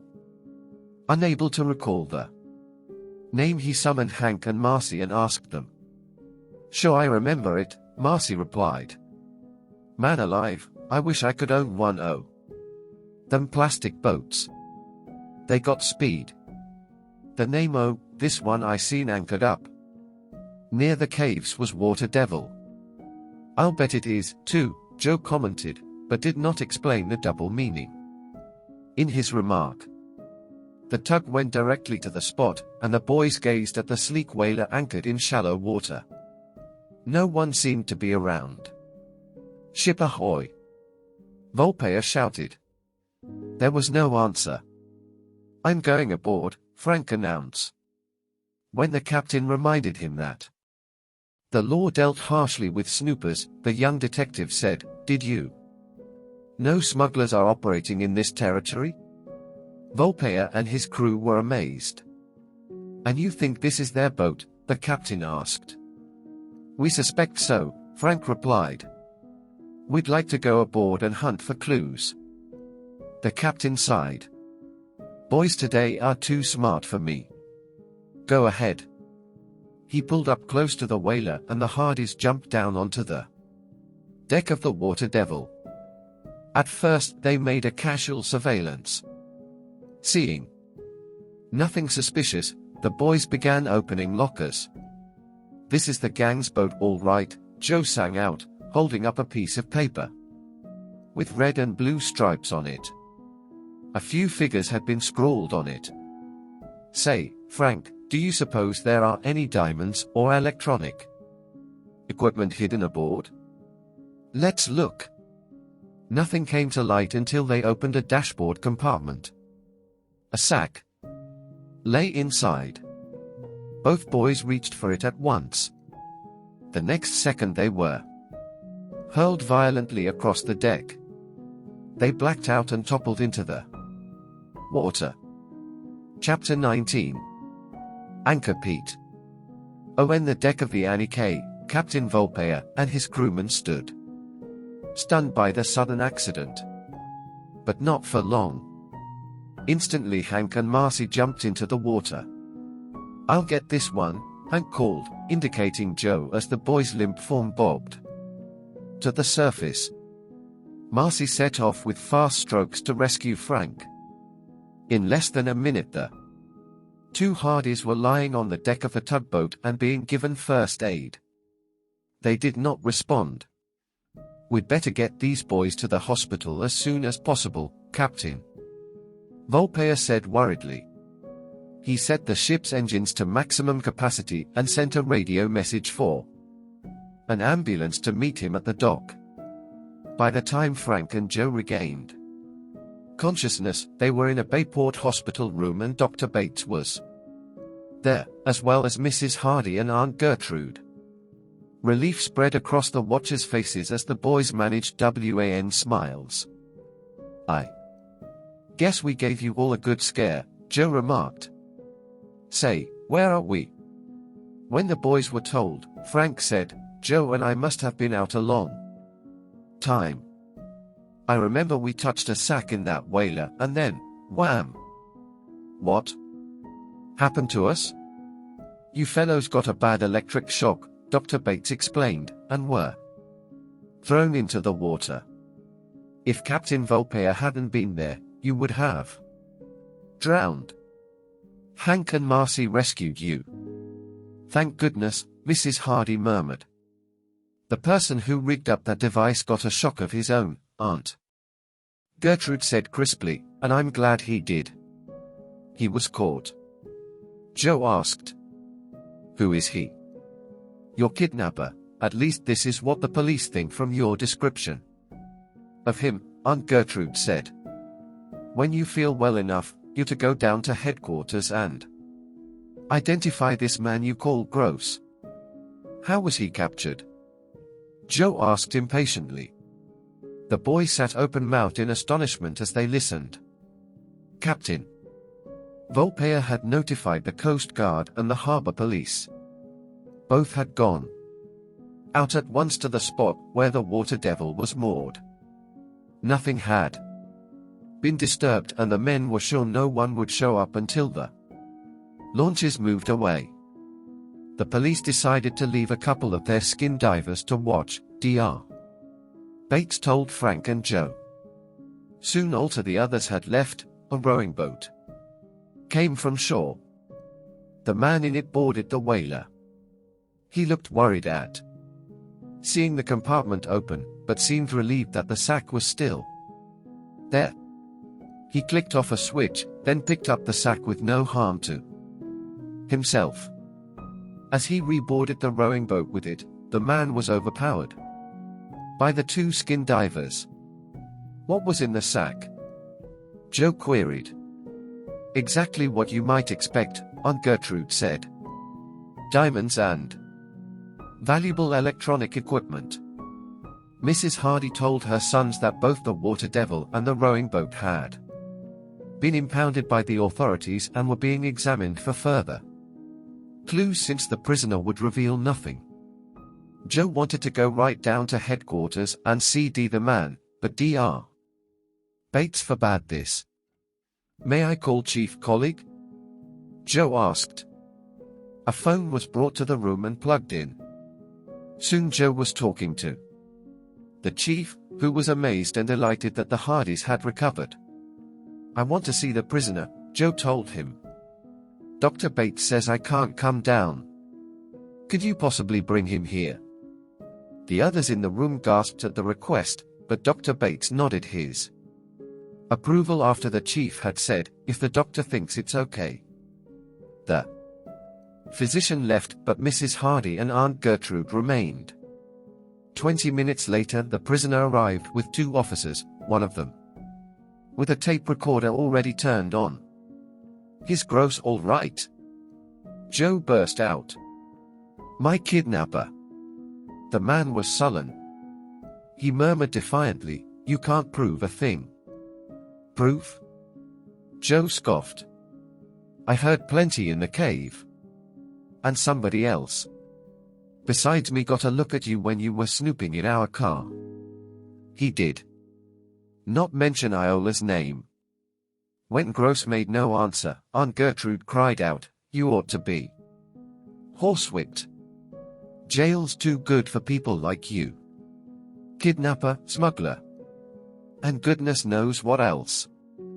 As she paused to take a deep breath, Frank spoke up. Gross, you tried to starve my brother and you doped him. The prisoner finally began to talk. I had to do what I was told or risk being killed myself.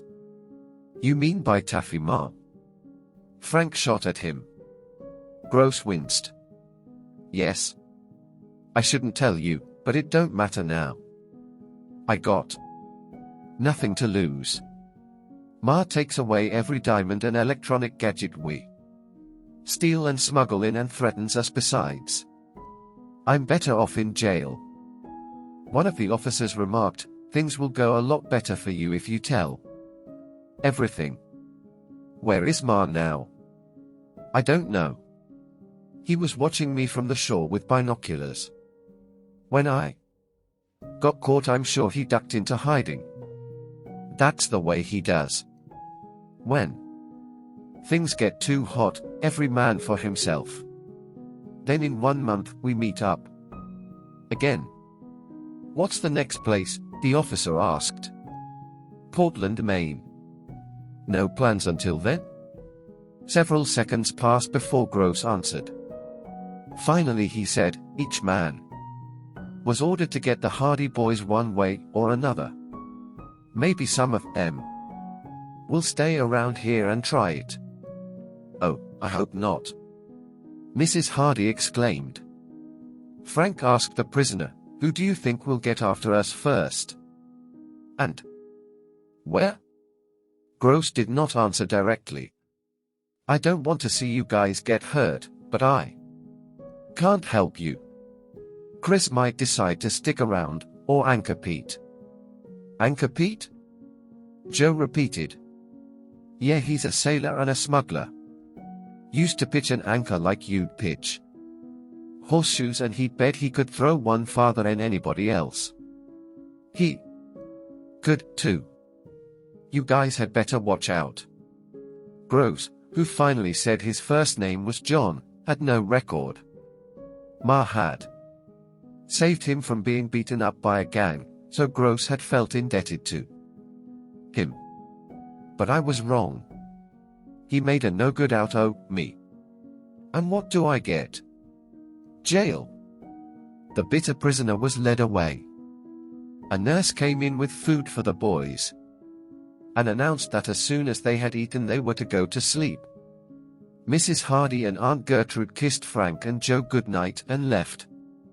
As the boys ate, they discussed the latest developments in the case and how they should tackle them when they resumed their detective work. I have an idea, Frank said. How about asking Chet and Biff and Jerry to shadow us while we let ourselves be seen around? Joe grinned. Hoping to be attacked, you mean? Right. Frank thought it doubtful that this would occur in daylight. We'll reverse our schedule, sleep in the daytime and roam at night. From his bed Joe shook hands with himself, indicating, agreed. 3 days passed before Dr. Bates told the boys they were as good as new. And stay that way, he advised with a meaningful laugh. Meanwhile, Frank and Joe had arranged with their friends to carry out the sleuthing program. Okay, said Chet, but I think your scheme is pretty risky. Taffy Ma may have shadows following his men and they could be behind the other fellows. And me. We'll just have to take that chance, Biff had said. The first night was spent along the waterfront where the Hardys were sure Anchor Pete would be stationed. Frank and Joe walked together at times, then would separate. They deliberately went into dark areas and deserted spots. No one bothered them, and later their friends reported having seen nothing suspicious. Tomorrow night, said Frank as the group separated, we'll try the high school and athletic grounds and football stadium. Again the boys were not disturbed and so far as they could judge were not followed. What's next? Biff asked. Joe felt that perhaps Ma's gang had learned the Hardys' friends were helping them and suggested he and Frank try the sleuthing alone. Nothing doing, Chet spoke up. It was decided that the third night would be spent in the heart of town and would last only until just before midnight. It rained, but once more Frank and Joe led the way through dark streets and up and down deserted alleys. Finally, at 10 minutes to 12, they heard Biff whistle, Jerry give the sound of a hoot owl, and Chet yap like a dog. Quitting time, Frank remarked. Yes, Joe said. 3 nights of walking and not one thing happening. Bye. This time Ma and the rest of his gang could be halfway round the world. Frank sighed from weariness and disappointment. Let's take a shortcut across the square. They headed for the small park which lay in the center of Bayport. Various municipal buildings, including the town hall with its large illuminated clock, outlined the 4 sides. Frank and Joe reached the square and took a diagonal path through it. The place seemed empty. Partway across, Joe suddenly said, I just saw someone dodge behind that big tree ahead. We'd better wait, Frank answered. The Hardys jumped at the back of a wide-trunked maple. When no one ventured towards them, the boys peered out, looking in opposite directions for a possible attacker. Seconds later there was a shuffling sound behind them. Look out, a voice yelled. Frank and Joe turned in time to see a masked sailor swinging a heavy anchor. He was about to crash it on Frank's head. Chapter 20. Captives' Hideout. The sailor's diabolical move was accompanied by the midnight striking of the clock, shouts from all directions, and a prolonged war whoop that could come from no one but Chet Morton. As Frank and Joe dodged the anchor, footsteps pounded in their path. The boys grabbed the sailor and held him tightly. In a moment Chet, Biff, Jerry, and Mr. Hardy rushed up. "Dad," his sons cried. "When did you get home?" "I haven't been home yet," the detective answered. "Came from the airport. And dropped off Mr. Wright. As I rode past here, Chet hailed me." Frank stared at the other boys and said, "I thought you'd gone." "What do you take us for?" Chet asked. "Did you think we'd run out on you? We were planning to follow you to your house." All this time the sailor was wriggling, trying to break away from his captors. Joe looked at him hard. "Hold still, Anchor Pete," he ordered. "You'll stay right here until the police come for you." And his pal, Biff, put in. "I KO'd him back by that tree." The sailor's jaw dropped. "Ben," he said unbelievingly. "And you know my name too?" "Sure," Frank answered. Your buddy Gross squealed. Meanwhile, Mr. Hardy had pulled his two-way shortwave set from a pocket and began talking to police headquarters. He told what had happened and asked that Keith and Mallet of the FBI be notified. The sergeant agreed and said he would immediately send a squad car and 4 men to the park. While waiting, Frank and Joe asked the other boys to hold the captive sailor so that they could take a look at Biff's victim. When Joe beamed his flashlight on the man's face, he exclaimed, "This guy was in the cave with my kidnapper." The boys dragged the man back to where Anchor Pete was standing. The sight made the sailor blanch, and the Hardys figured that maybe he was so frightened he might talk if quizzed. "Pete, the game's up," Frank said. "You can tell us about Taffy Ma now." The sailor squinted his eyes and looked into space, as if trying to decide what he should do. At last he said, "I'll talk. Ma's gone to make a pickup." "Diamonds? Electronic parts?" Joe asked. "Yeah." "Where?"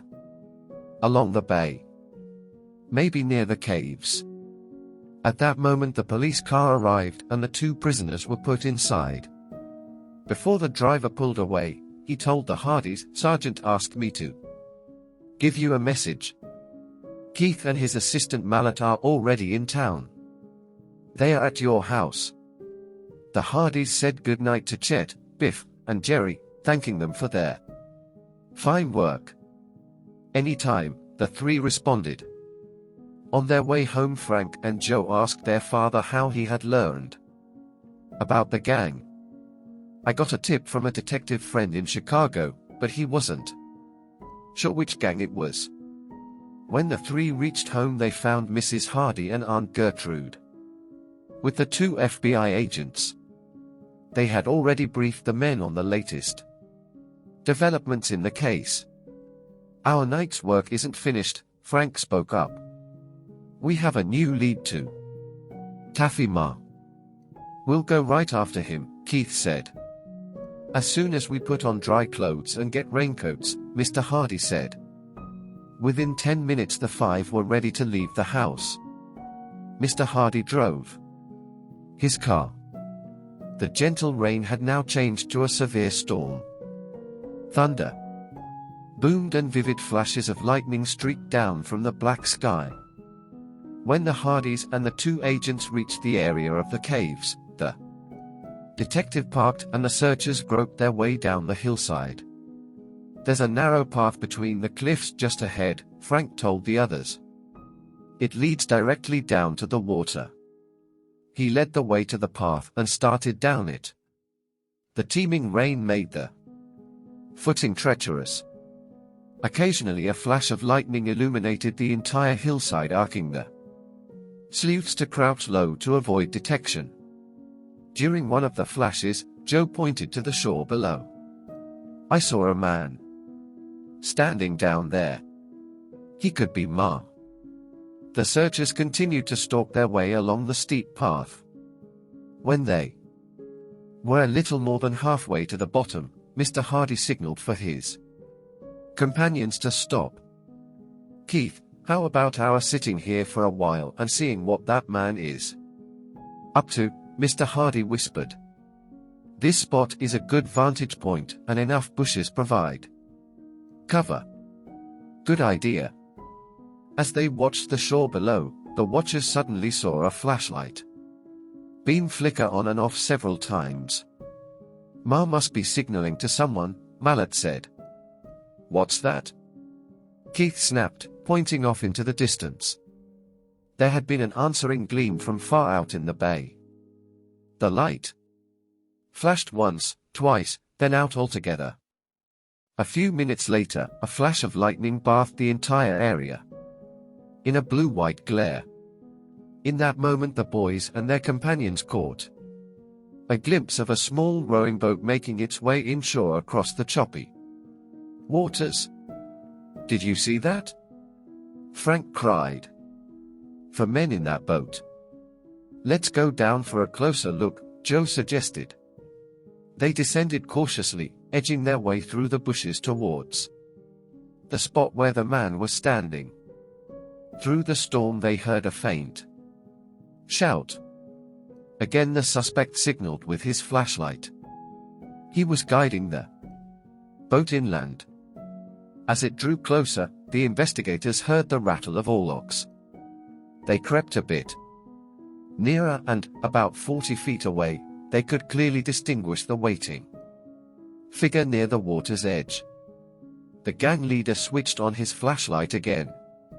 The rowing boat was approaching. It rocked to and from, its bow high in the water. That you, Ma? Someone called. Yes, but shut up. At last, they were going to confront Ma. We can't risk letting those men get away, Keith muttered. When the boat lands, we'll arrest them. The agents drew their pistols. With Mr. Hardy, they poised for action. The detective ordered his sons to step back. The rowing boat was now in shallow water. 2 of the occupants leaped out and pushed the craft onto the beach. This is it, Keith declared. Let's go. He sprang from the bushes with Mallet and Mr. Hardy. Put up your hands, the agent shouted. And don't make a move. There was a yell from the dim figures on the beach. When Mallet fired 2 shots over his head, one of the men was about to push her rowing boat back into deep water. As the agents ran towards the suspects, Frank caught sight of a man running off down the beach and he raced after him. Behind him he could hear shouts, another shot, then the sounds of a struggle. The fleeing man plunged on into the darkness, but the young detective overtook him quickly. His quarry suddenly turned, crouched low, and as Frank came up he lashed out with his fists. The boy dodged the blow, then grappled with the man. A clenched fist struck the young detective in the face and sent him sprawling. Frank recovered instantly and scrambled to his feet. His opponent turned and fled. Again Frank overtook him and brought the man down with a flying tackle. In a tight clinch they rolled across the beach and into shallow water. Finally Frank managed to get in a blow that knocked his opponent unconscious. He dragged him out of the water. Meanwhile, Joe had plunged knee-deep into the water and grabbed a man trying to haul the boat away from shore. They lashed out at each other. Joe was knocked down. He struggled to his feet, choking and gasping, and followed his tall, muscular opponent onto the beach. The man aimed at blows but Joe sidestepped it, then rushed in and drove his fists into the other's body. The gangster grunted and doubled up with pain. Joe noticed that Mallet was sprawled on the ground apparently unconscious, and that Mr. Hardy and Keith were still battling 2 men. Joe suddenly realized that Taffy Ma had escaped and was now rowing off in a sheet of rain. Ma is getting away, he shouted. What? Keith yelled. And we don't have a boat to go after him. He fired a shot in the air, but the suspect did not halt. Mallet recovered and got to his feet just as Frank arrived, shoving his prisoner ahead of him. Ma escaped in the rowing boat. Joe told his brother, and picked up the flashlight Ma had dropped. He directed its beam on the prisoners. "I recognized 3 of these guys," he exclaimed as Keith and Mallet handcuffed the men. "They visited Chris in the cave when I was there. They were searched and bags of diamonds and small electronic equipment were removed from their pockets." "Where'd you get these?" Mr. Hardy asked. "They're legit," one man said. "We know you're smugglers," the detective said, "and we can trace these." "Okay. They were dropped to us off a ship. In this storm I didn't see the name of it." "Where's Ma going?" Frank asked one prisoner. "You're not getting anything more out of us." "That's not being smart," Keith said. "After all, Ma left you behind to face the music. It might help you get off with lighter sentences if you cooperate." Silence. "Why don't you tell us what you know?" Frank queried. I want to," the man stammered. "But I'm afraid of the boss." "You mean Ma? Where is he?" "I guess up on the north shore of Barmet Bay. A place called Rocky Point. Ma had me rent an old shack there. He uses it as a hideout." "Where's Chris?" Joe questioned. "Probably waiting for Ma." Mr. Hardy radioed Bayport Police Headquarters again and told them they had captured more smugglers. The sergeant promised to notify the harbor police to pick them up. "I hope they come soon," Joe said. "We must go after Ma before he skips." The launch arrived incredibly quickly and the prisoners were handed over. Then Frank told the captain, "We may need you again soon up at Rocky Point." "Let us know," the skipper said and chugged off. The Hardys and the FBI agents climbed the cliff, then rowed along shore. Rowed to Rocky Point. In this area the bluff was not as steep and the investigators had no trouble descending it. They were just in time to see a man with a lantern meeting an arriving rowing boat. "That's Chris," Frank whispered. "And Ma," Joe added. "Let's rush them." "Not yet," Keith said. "I have a tape recorder in my pocket. We may find their conversation useful." As Keith had hoped, the 2 smugglers talked freely. "I guess we can now clear out of Bayport for good," Ma said. "Chris, when we get to Portland, you set up a whole new gang. Make friends with the crew of a new ship and pick out one like Beef Danion on the Rizzolo. Too bad we have to chuck him." "But, Taffy," said Chris, "you going to leave here without getting rights? Secret radio? You said that if you used that, nobody could ever catch us. It would scramble messages among the gang and from ship to shore. And the Dix couldn't interfere, or a bad storm stop your orders from reaching us." "I know," Ma answered, "but right now our skin's more important." "Maybe. I shouldn't have hung around after I slugged Bigfoot. But I needed tonight's haul." "What about your stealing Wright's antique plane?" Chris asked. Ma gave a sarcastic laugh. "It served its purpose, kept Mr. Wright and Mr. Hardy away from here. But those kids, Frank and Joe, are pests. All the Hardys are too clever." The boys were smiling. Ma did not know that one of the secret radios was hidden in Wright's plane, and now it had been recovered. By this time Ma and Chris had reached the one-room shack and went inside. Again the boys wanted to rush the place, but their father held them back. "You watch through that window," he ordered. Going off a little distance, the detective radioed the harbor police. Then he and the FBI men got ready to burst open the unlocked door. Inside, the smugglers were busily packing suitcases. They had stopped talking. At a signal, Keith opened the door and dashed into the room with Mallet and Mr. Hardy. Taken by surprise, Ma and Chris had no chance to resist and were handcuffed to await the harbor police. When Frank and Joe came in, they received looks of furious resentment from the prisoners. Meanwhile, the smugglers' suitcases were examined. Many secret pockets and a false bottom were found, each containing a fabulous quantity of jewels and electronic equipment. Joe broke the silence. "Why, these smugglers could have retired rich," he remarked. Presently the police arrived and the two men were taken away. Keith and Mallet went with them. As the launch departed, Frank and Joe realized that another mystery had also left. They were to experience a lost feeling until their next case, the sinister signpost, came along.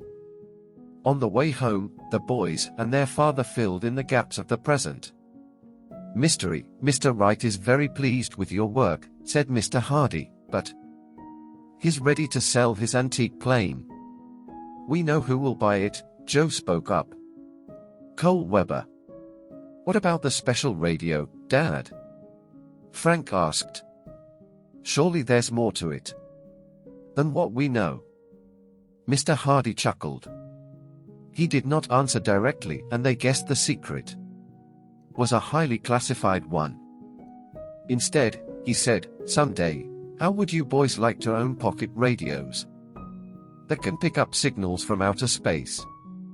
"You mean that's what Mr. Wright has done?" Joe cried out. The detective gave his sons a broad wink.